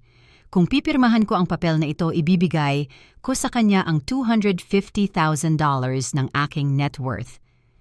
At kung magdidiborsyo siya sa akin, maiiwan ako ng bahay na labis, ang utang. At isang utang na ako ang legal na may pananagutan sa pagbabayad. Gusto niya akong sirain bago niya ako iwanan.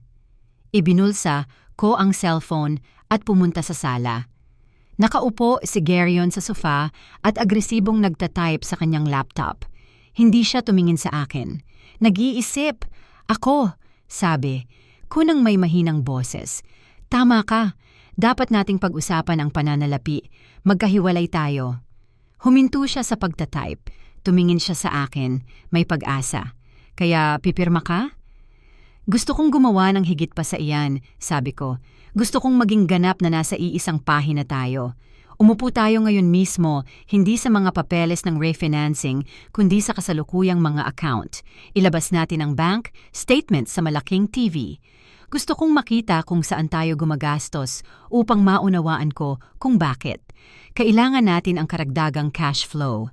Ito ay isang bitag, isang halata, hindi maiiwasang bitag. Kung ilalabas natin ang mga statement, makikita ang mga HBR beratong transaction ng itim at puti. Makikita ang mga transfer sa shell company. Napatigil si Gerion sa isang split second. Lubos na nahulog ang maskara.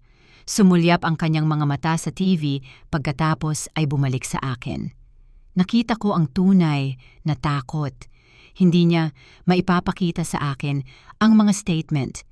Hindi natin kailangan gawin iyan ngayon, bulong niya.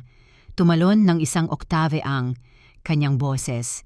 Gabi na, pagod na ako pero sabi mo lang malayo ako. Pilit ko at lumapit ng isang hakbang. Sabi mo, hindi ako nagtitiwala sa iyo. Magtayo tayo ng tiwala, Gerion. Mag-log-in ka. Tingnan natin ang huling 3 buwan. Bigla siyang tumayo. Tama na, Saskia. Inabot niya ang kanyang kamay at kinapitan ang aking braso. Matigas ang kanyang hawak, masyadong matigas. Hindi, ito pagmamahal. Ito ay paghawak. Bakit ka nagmamadali ng ganyan? Hissed niya, ang kanyang mukha ilang pulgada lang mula sa akin. Bakit hindi mo lang magawa ang pinapagawa ko sa iyo? Tiningnan ko ang kanyang kamay sa aking braso, pagkatapos ay tumingin ako sa kanyang mga mata. Hindi ako umurong, hindi ako sumigaw, tinitigan ko lang siya ng malamig, walang buhay na, mga mata. Sinasaktan mo ako, sabi ko. Ang pahayag ay flat, factual.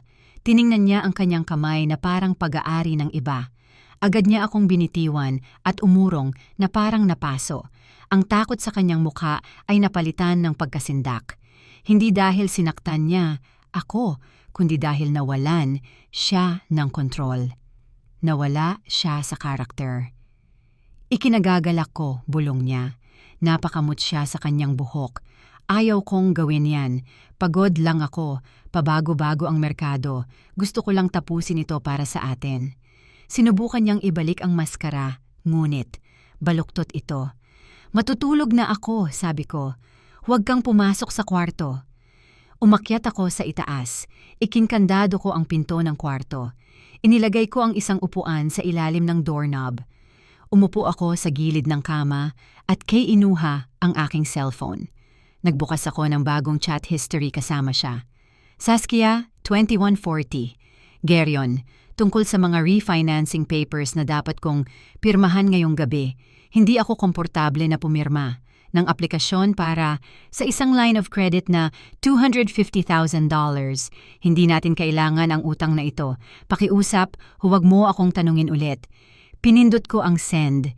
Kailangan ko ito sa nakasulat. Kailangan ko ang ebidensya na tumanggi ako. Kailangan ko ang ebidensya na malinyang ipinakita ang dokumento bilang simpleng refinancing. 2 minuto pagkatapos, narinig ko ang cellphone niya sa ibaba na. Tumunog. Naghintay ako ng sagot. Hindi ito dumating. Alam niya na mas mabuti na huwag sagutin ang mensaheng iyon. Alam niya na nahuli ko siya kahit hindi niya alam kung paano. Tiningnan ko ang text bubble sa aking screen. Iyon na. Tapos na ang pagpapanggap. Hindi na ako nakikipag-usap sa aking asawa. Hindi na ako nakikipag-usap sa lalaking nangako na mamahalin at igagalang ako. Nakikipagnegosasyon ako sa isang kalaban na sinubukan lang akong dayain sa aking bahay. Ang lalaki sa ibaba ay hindi isang partner. Siya ay isang panganib at tapos na akong hayaan siyang kontrolin ang kwento.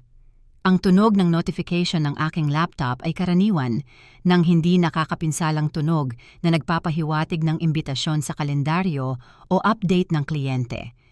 Ngunit noong Huwebes ng hapon, iba ang tunog. Ito ay matalas tulad ng salamin na nabasag sa isang walang lamang silid. Nag-click ako sa icon ng email. Ang nagpadala ay isang alphanumeric na halo-halo, isang disposable email address. Walang laman ang subject line.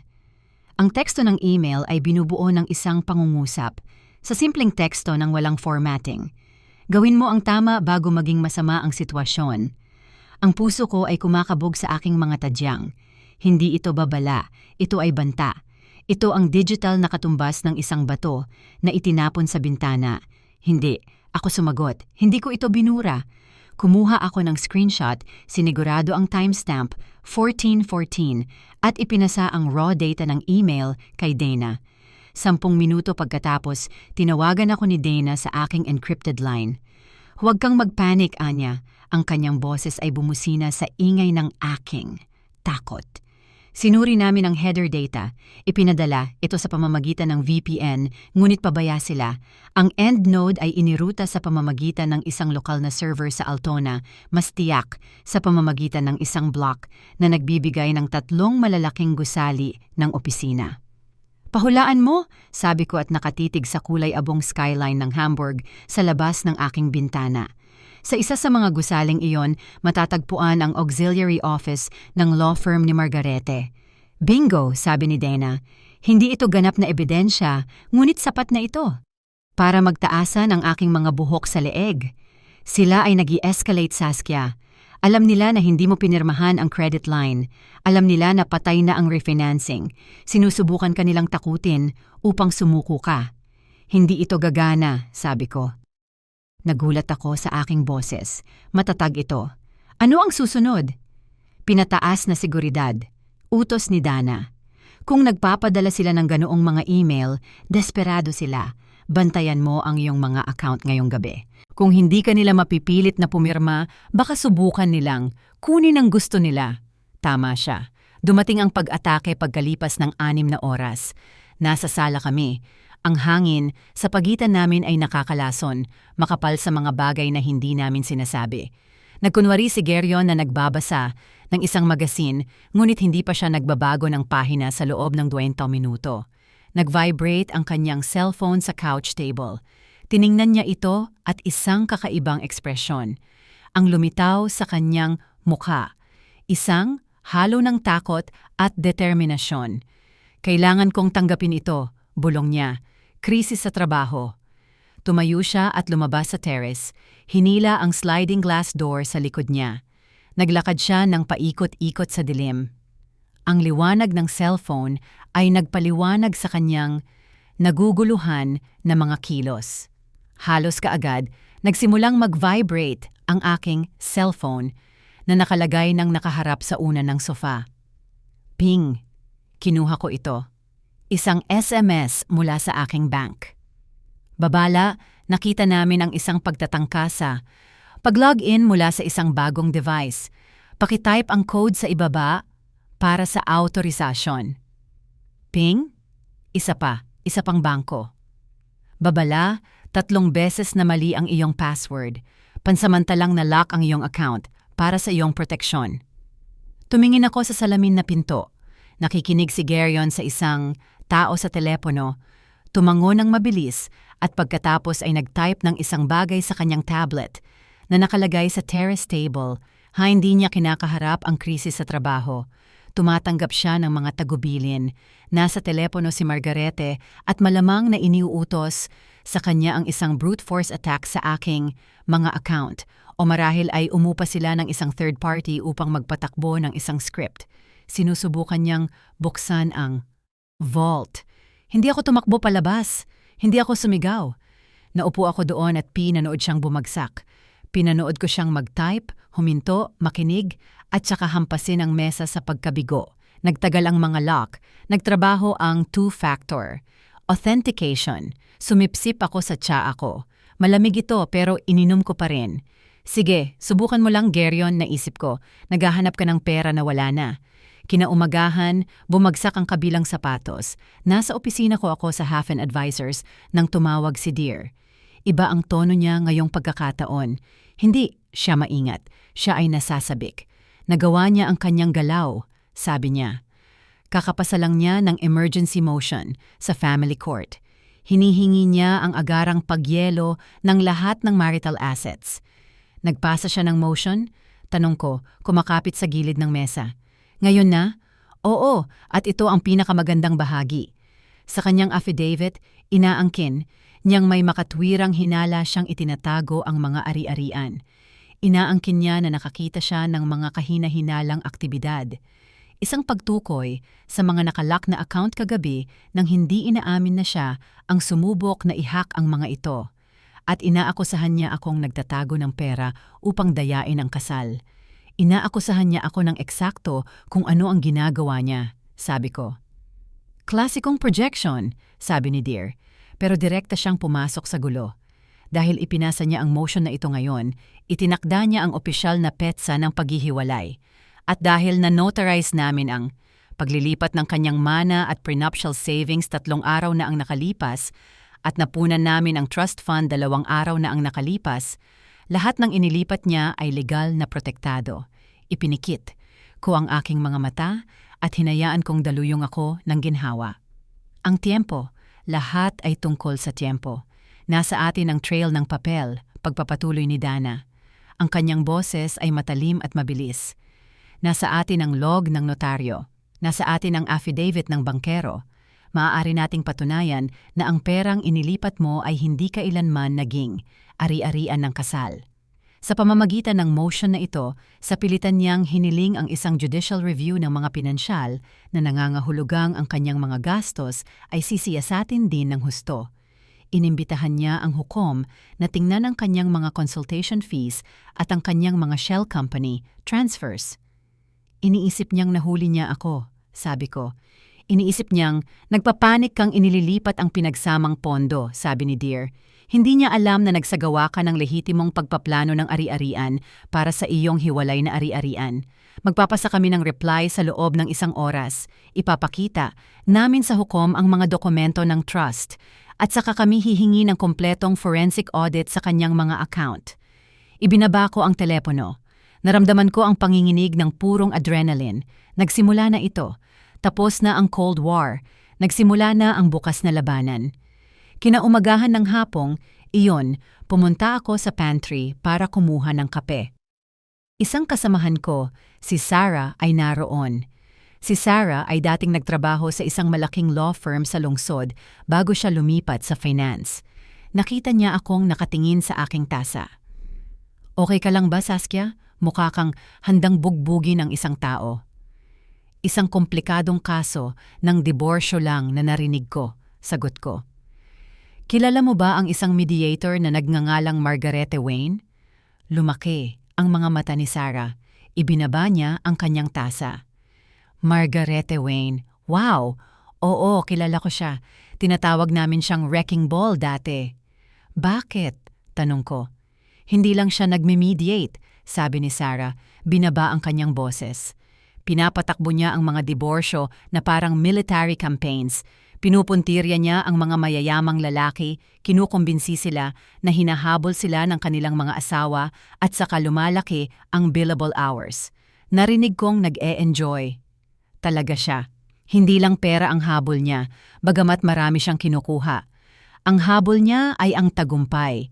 Gusto niyang durugin ang asawang babae. Huminto si Sarah at tiningnan ako ng mapanuri. Hindi niya dinedate ang kanyang mga kliyente. Karaniwan, pinapatakbo niya sila. Tinatrato niya sila na parang mga posisyon sa isang portfolio. Bakit ka nagtatanong? Pangalan lang na narinig ko, sabi ko. Bumalik ako sa aking opisina at ang mga natuklasan ay bumara sa aking tiyan. Hindi mahal ni Margarete si Geryon. Hindi niya gustong bumuo ng buhay kasama niya. Hindi. Siya nakatayo sa parking lot na iyon, hawak ang mga dokumento ng kumpanya ko dahil siya ang kanyang partner. Siya ang kanyang handler. Si Geryon ay isa lamang proyekto, isa pang pananakop sa kanyang laro ng pagsira sa mga babae na tingin niya ay mahina. Pinakain niya ang paranoia ni Geryon, pinuri ang kanyang ego at ninakaw ang kanyang bank account habang kinukumbinsi si Geryon na ito ay tunay na pag-ibig. Sirain niya ang kanyang kasal para sa isang babae na tingin sa kanya ay isa lamang item sa isang spreadsheet. Umupo ako sa aking computer. Binuksan ko ang folder kung saan ko inilagay ang ebidensya, ang mga larawan ng kalendaryo, ang recording ng printer log, ang larawan nila sa parking lot. Wala na ang takot. Napalitan ito ng isang malamig, matigas na kaliwanagan. Akala nila ay hinahabol nila ang isang takot na may bahay na guguho sa unang senyales ng legal na problema. Akala nila ang isang nagbabantang email at isang frozen na bank account ay magpapakiusap sa akin para sa isang kasunduan. Nagkamali sila. Hindi ako magpapakiusap.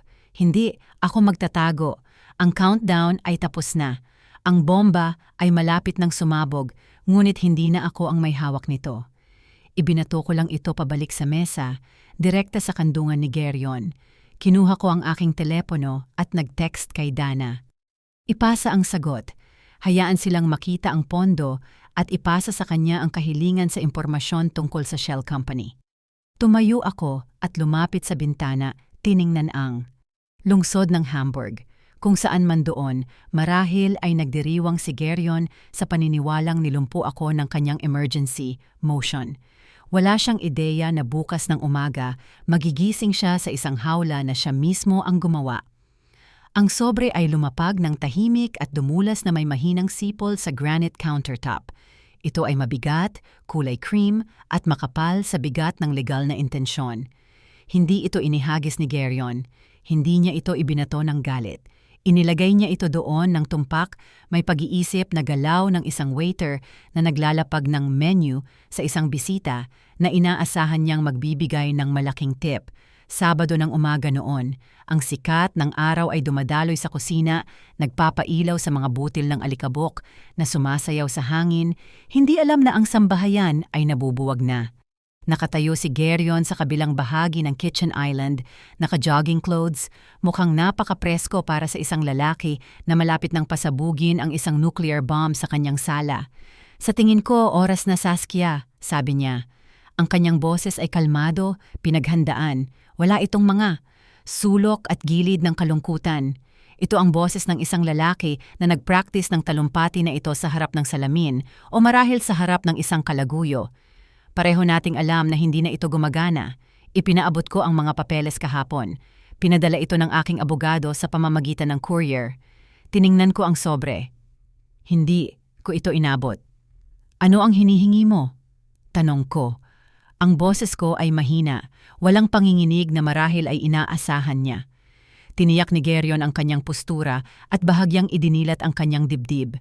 Sinimulan niyang isa-isahin ang kanyang mga kahilingan na parang nagbabasa ng grocery list. 50% paghahati ng halaga ng ari-arian, sabi niya at nagbilang sa isang daliri. Pantay na paghahati ng lahat ng investment accounts, kasama ang retirement savings. At dahil sa pagkakaiba sa kita sa huling 2 taon, habang nagtutuon ako sa aking consulting business, hinihingi ko ang pansamantalang spousal support, tuti $500 sa isang buwan sa loob ng 36 na buwan hanggang sa makatayo ako sa sarili kong mga paa. Ito ay isang perpektong checklist. Ito ay clinical. Ito ay mapanira. Gusto niya ang kalahati ng bahay kung saan ako ang nagbigay ng down payment.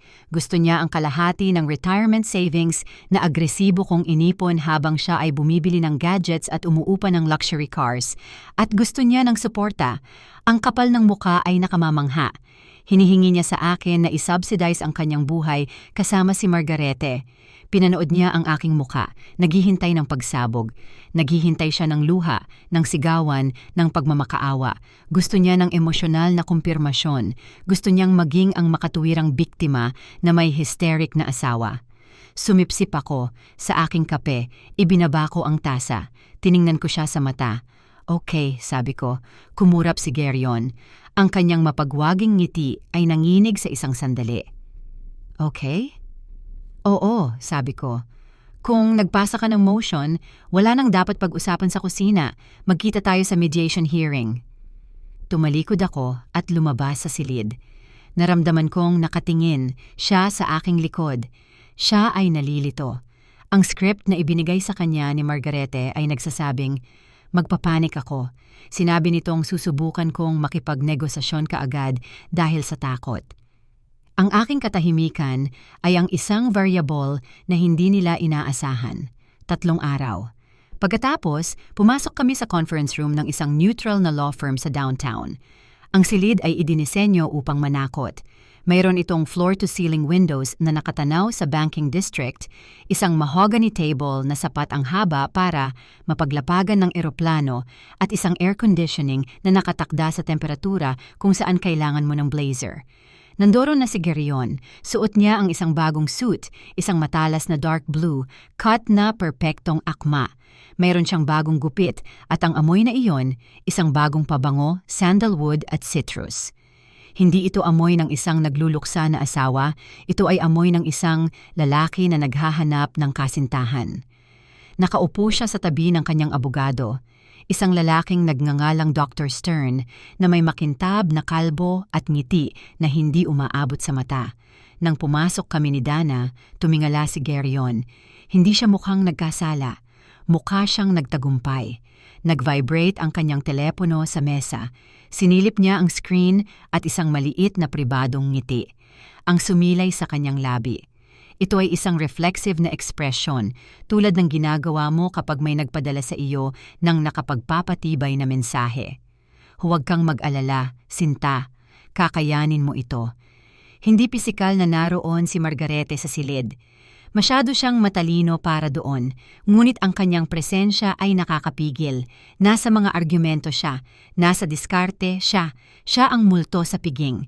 Magsimula na tayo, sabi ng mediator. Siya ay isang pagod na babae na malinaw na mas gusto pang nasa ibang lugar. Umubo si Dr. Stern at binuksan ang kanyang folder. Hindi siya nag-aksaya ng oras.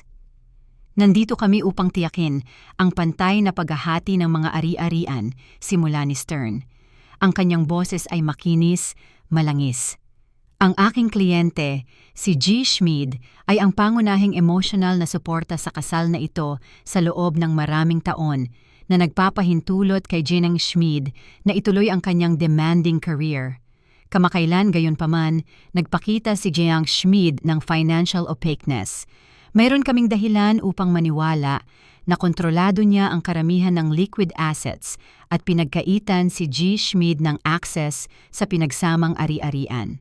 Sa makatuwid, ang aming paunang kahilingan para sa 50% ng kabuuang ari-arian kasama ang spousal support ay hindi lamang patas kundi kinakailangan upang itama ang power imbalance na ito. Tumango si Geryon ng taimtim, perpektong ginagampanan ang papel ng inaapi na asawa. Tiningnan niya ako ng malungkot, may awa na ekspresyon. Tingnan mo lang kung ano ang pinilit mong gawin ko, Saskia. Ito ay isang kahanga-hangang salaysay. Pinakita nila ako bilang ang controlling, malamig na career woman at si Geryon bilang ang sumusuporta na partner na inabuso sa pinansyal. Kung hindi ako naghanda, kung hindi ko nakita ang mga file, galit na galit sana ako. Nagsimula sana akong sumigaw tungkol sa kanyang mga kasinungalingan, ngunit tahimik akong nakaupo. Nakatiklop ang aking mga kamay sa mesa. "Tapos na kayo?" tanong ni Dana. Ang kanyang boses ay kaaya-aya, halos nakikipag-chat. Kumunot ang noo ni Dr. Stern sa pambungad na pahayag. "Oo, mabuti," sabi ni Dana. Dinukot niya sa kanyang briefcase. Ito ay isang kupas na leather bag na mas maraming nakitang courtroom kaysa sa mainit na hapunan ni Dr. Stern. Inilabas niya ang isang makapal na folder. Lumapag ito sa mesa nang may malakas na tunog na nagpakirot, sa lahat maliban sa akin. "Pinahahalagahan namin ang pananaw ni G. Schmid," sabi ni Dana at binuksan ang folder. "At masaya kaming pag-usapan ang paghahati ng mga ari-arian ng kasal. Ngunit bago natin hatiin ang cake, kailangan nating tukuyin ang mga sangkap." Inusod niya ang isang pahina ng papel sa ibabaw ng mahogany patungo sa mediator. Sa kanya inusod ang isang kopya kay Dr. Stern. Umusod si Geryon at sinubukang basahin ang dokumento ng baliktad. Nagpasa si G. Schmid ng kanyang emergency motion para sa freezing ng ari-arian noong ika-18, sabi ni Dear. Sa motion na ito, inangkin niya na itinatago ng aking kliyente ang mga pondo. Hiniling niya sa korte na i-freeze ang lahat mula sa petsang iyon upang maiwasan ang mga paglilipat. Tama? Tama, sabi ni Stern, mukhang naiinip. Standard procedure. Gayunpaman, pagpapatuloy ni Dana at iginuhit ng kanyang daliri ang isang linya sa dokumento sa harap niya. Ang mga ari-arian na pinuntirya ni G. Schmid, particular ang mana mula kay Clara Vance, ang premarital savings account sa Commerzbank at ang titulo para sa cabin sa Hards ay hindi ari-arian ng kasal. Iyon ay isang desisyon ng hukom, panunuyan ni Stern. Kung nahalo sila, hindi sila kailanman nahalo, putol ni Dana. Nawala ang kaaya-ayang tono ng kanyang boses, naging bakal ito. Ngunit higit sa lahat, wala na sila sa personal na pagmamay-ari ni Saskia Schmid. Napatigil si Geryon. Ang kanyang kamay na nag-iingay ng ritmo sa mesa ay huminto. Binaliktad ni Dana ang isang pahina sa kanyang folder. Noong ika-15, 3 buong araw bago ipasa ni G. Schmid ang kanyang motion at itinakda ang petsa ng paghihiwalay, legal na inilipat ni Ginang Schmid ang mga ari-arian na ito sa isang irrevocable trust fund para sa hiwalay na ari-arian. Ang paglilipat ay na-notarize, ang mga pondo ay inilipat, ang titulo ay muling isinulat. Tiningnan niya si Geryon ng direkta. "Nagpasa ka ng iyong motion noong ika-18, umaasa na mahuli siya," sabi ni Dana. "Pero huli ka ng 72 oras. Ang mga ari-arian na hinihingi mo ng kalahati, hindi sila bahagi ng kasal. Pag-aari, sila ng isang legal na entity na ganap na labas sa jurisdiksyon ng iyong divorce petition." Namutla ang mukha ni Geryon. Ang kumpiyansang ngiti ay nawala at napalitan ng gulat na tingin ng isang lalaki na nagpaputok at tanging isang walang lamang click ang narinig. Tiningnan niya ang kanyang abogado. Mabilis na nagbuklat si Stern sa mga pahina na iniharap ni Dana, kunot ang noo, binasa ang mga tatak ng notaryo at ang mga verification codes ng bangko. Ito ay pagtatago ng ari-arian, bulong ni Stern, ngunit ang kanyang boses ay walang lakas. Inilipat niya sila sa pag-asa ng legal na labanan. Inilipat niya ang hiwalay na ari-arian sa isang pondo para sa layunin ng pagpaplano ng ari-arian. Agad na itinama ni Dear. At dahil walang diborsyo na isinampa sa panahong iyon, may karapatan siyang gawin ito. Maaari mong subukang bawiin ito, ngunit kailangan mong patunayan na ang mana na natanggap niya mula sa kanyang yumaong tiyahin ay nakamit sa paanuman sa pamamagitan ng emosyonal na suporta ng iyong kliyente. Good luck sa argumentong iyon sa harap ng hukom. Ang katahimikan sa silid ay ganap. Ito ang tunog ng hangin na lumalabas mula sa isang lobo.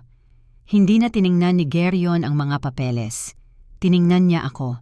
Ang kanyang mga mata ay malaki at naghahanap sa aking mukha ng takot na babae na akala niya ay kasama niya sa buhay. Hindi niya ito nakita. Nakita niya ang babae na nagpapatakbo ng mga panganib sa trabaho. Pumasok siya sa silid na ito na iniisip na siya ang kapitan ng barko.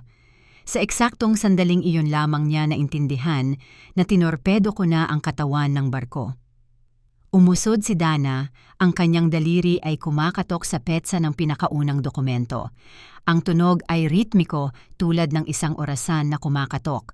Kung gayon, sabi ni Dana ng mahina, ngayon na nailabas na natin ang halos kalahating €1,000,000 ng hiwalay na ari-arian sa mesa, pag-usapan natin kung ano ang aktwal na naiwan para sa paghahati. At habang nandoon na tayo, pag-usapan natin ang mga consulting fees. Kinilabutan si Geryon. Ito ay isang maliit na galaw, isang pagkilos ng kanyang balikat, ngunit sa akin, mukha itong krampa. Sa ikasampung bahagi ng isang segundo, nang makita niya ang folder na hindi pa lubos na binubuksan ni Dana, alam niya. Naintindihan niya na ang trust fund ay isang babala lamang. Natanto niya na ang checklist na inilagay niya sa aking kitchen counter ay ngayon ay walang kwentang basura. Sa tingin ko, kailangan natin ng pahinga, sabi ni Dr. Stern at biglang isinara ang kanyang folder. Sa tingin ko rin, sabi ko. Tumayo si Geryon, mukhang hindi matatag ang kanyang mga binti. Kinuha niya ang kanyang telepono. Kailangan niyang tawagan si Margarete na wrecking ball. Kailangan niyang sabihin sa general na naambush sila. Ngunit habang tumalikod siya upang umalis sa silid, nakita ko ang takot sa kanyang mga mata. Hindi siya takot mawalan ng pera. Takot siya dahil sa unang pagkakataon, naintindihan niya na pinapanood ko siya sa buong panahon. Hindi naganap ang pahinga. Si Dr. Stern, ang abogado ni Geryon, ay bahagyang tumayo mula sa kanyang upuan. Ngunit ang bigat ng ebidensya na inilatag ni Dana sa mesa ay tila nagpako sa kanya muli. Ang hangin sa conference room ay nagbago mula sa malinis na lamig ng isang opisina patungo sa nakakasakal na kapal ng isang courtroom bago ang hatol. Hindi sila binigyan ni Dana ng panahon upang makabawi. Binaliktad niya ang isang pahina ng kanyang folder. Ang tunog ay matalas tulad ng isang putok ng baril. Nalaman namin na ang mana at ang premarital savings ay ligtas na nasa pondo, sabi ni Dana nang walang emosyon. Hindi, sila pwedeng galawin. Kaya't dumako tayo sa mga pondo ng kasal, ang perang aktwal na sa inyong dalawa. Kumuha siya ng isang spreadsheet. Ito ay nakakulay. Ang mga pulang linya ay tumatawid sa pahina tulad ng mga hiwa. G. Schmid, sabi ni Dana at tiningnan sa kanyang salamin sa pagbabasa. Humiling ka ng spousal support na sinasabing kontrolado ni Saskia ang mga pinansyal at ikaw ay pinansyal na dehado habang itinayo mo ang iyong negosyo sa consulting. Tumango si Geryon kahit na ang galaw ay pabigla-bigla. Tama iyan, mayroon akong malaking operating costs. Pag-usapan natin ang mga gastos na iyon, sabi ni Dana. Inusod niya ang isang dokumento sa mediator. Ito ang forensic report tungkol sa Shell Company. Sa huling 8 buwan, nagsagawa ka ng regular na paglilipat mula sa pinagsamang checking account sa isang service provider na nagngangalang HBR Beratong. Ang mga paglilipat na ito ay average na $800 bawat buwan. Inangkin mo na ito ay mga gastos sa negosyo para sa mediation, coaching, at software. Tiningnan ni Dr. Stern ang dokumento, pagkatapos ay ang kanyang kliyente. Kung lehitimong gastos sa negosyo, hindi sila, putol ni Dana. Nagsagawa ang aking investigador ng paghahanap sa kumpanya. Ang HBR Beratong ay isang shell company na nakarehistro sa isang assistant na nagtatrabaho kay Margarete, Wayne. Ang address ay isang virtual mailbox sa pareong gusali ng law firm ni Miss Wayne. Sa madaling salita, kinuha ni G. Schmid ang pinagsamang ari-arian, pera na pangunahing kinita ng aking kliyente at inilipat ito sa ilalim ng pagkukunwari ng mga professional na bayarin direkta sa babaeng kinakasama niya. Namatay ang silid. Maging ang tunog ng air conditioning ay tila huminto. Ang muka ni Geryon ay nagkaroon ng kulay na hindi ko pa nakita. Isang masakit na kulay abo-puti. Binuksan niya ang kanyang bibig, ngunit walang lumabas na tunog. Ito ay isang pagtatago ng pinagsamang ari-arian, pagpapatuloy ni Dana. Bahagyang tumaas ang kanyang boses at ipinukpok ang punto. Ito ay panloloko. Hindi si G. Schmid ang dehadong asawa na nangangailangan ng suporta. Siya ay isang embezzler na nag-divert ng pera ng pamilya upang ponduhan ang kanyang exit strategy. Hindi lang namin tinatanggihan ang kahilingan para sa suporta, kundi hinihingi rin namin ang agarang pagbabayad ng bawat euro na inilipat sa shell company na ito kasama ang legal at expert fees para sa forensic work na kinailangan upang malaman ito. Ipinikit ni Dr. Stern ang kanyang mga mata ng sandali. Alam niya, natanto niya na, kinupkop siya upang magmaneho ng getaway car para sa isang bank robbery na nabigo na. Tiningnan niya si Geryon nang may hayagang pagkasuklam. Geryon, sabi ni Stern sa isang malalim, mapanganib na boses. Totoo ba ito? Naglipat ka ba ng pondo sa mga empleyado ni Miss Wayne? Mukhang napilitan si Geryon. Ang kanyang mga mata ay gumagala sa silid, naghahanap ng labasan, naghahanap kay Margarete, naghahanap ng sinuman na masisisi maliban sa kanyang sarili. Masyadong malaki ang presyon. Ang harapan ng kumpiyansa, maling inakusahang asawa ay nabasag at inilantad ang mahina, manipulahin na lalaki sa ilalim. Kailangan kong gawin, bulalas ni Geryon. Sabi ni Margarete, standard daw iyon. Sabi niya, ganyan ang pagbuo namin ng... Huminto siya. Ang katahimikan na sumunod ay sapat na mabigat upang basagin ang mga buto. Sinabi niya ito. Sabi ni Margarete, sinabi niya, inamin niya lang na ang buong estratehiya sa pananalapi, ang mga nakatagong paglilipat, ang motion, lahat ay inorganisa ng isang ikatlong partido. Nag-amin siya ng isang konspirasyon. Maraming salamat sa pag-amin na ito para sa record, sabi ni Dana. Hindi siya ngumiti. Hindi niya kailangan. Nalaman namin ang panloloko at undue influence, ngunit mayroon pa kaming isang huling punto. Binuksan niya ang huling pahina ng kanyang folder. Ito ang coup de grace. Alam namin, sabi ni Dana at tiningnan si Stern ng direkta, na si G. Schmid ay bumisita sa isang notaryo 2 linggo na ang nakalipas upang magtanong tungkol sa mga pamamaraan ng notarization para sa mga asawa na wala.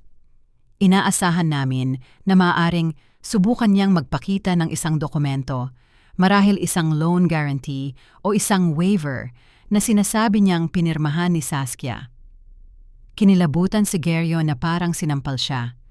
Upang maiwasan ang anumang kalabuan, sabi ni Dana, at inusod ang isang USB stick at isang affidavit sa mesa. Ito ay isang digital timestamp at isang video recording na ginawa ng aking kliyente noong araw ng kanyang notaryo. Dito, nagbibigay siya ng 20 sample ng kanyang pirma at nanumpa sa ilalim ng panunumpa na hindi siya pumirma ng anumang financial documents para kay Geryon at Schmid at hindi rin siya pipirma. Kung may anumang papel na may pangalan niya na lalabas na may petsa pagkatapos ng video na ito, agad naming magsasampa ng criminal charges para sa forgery.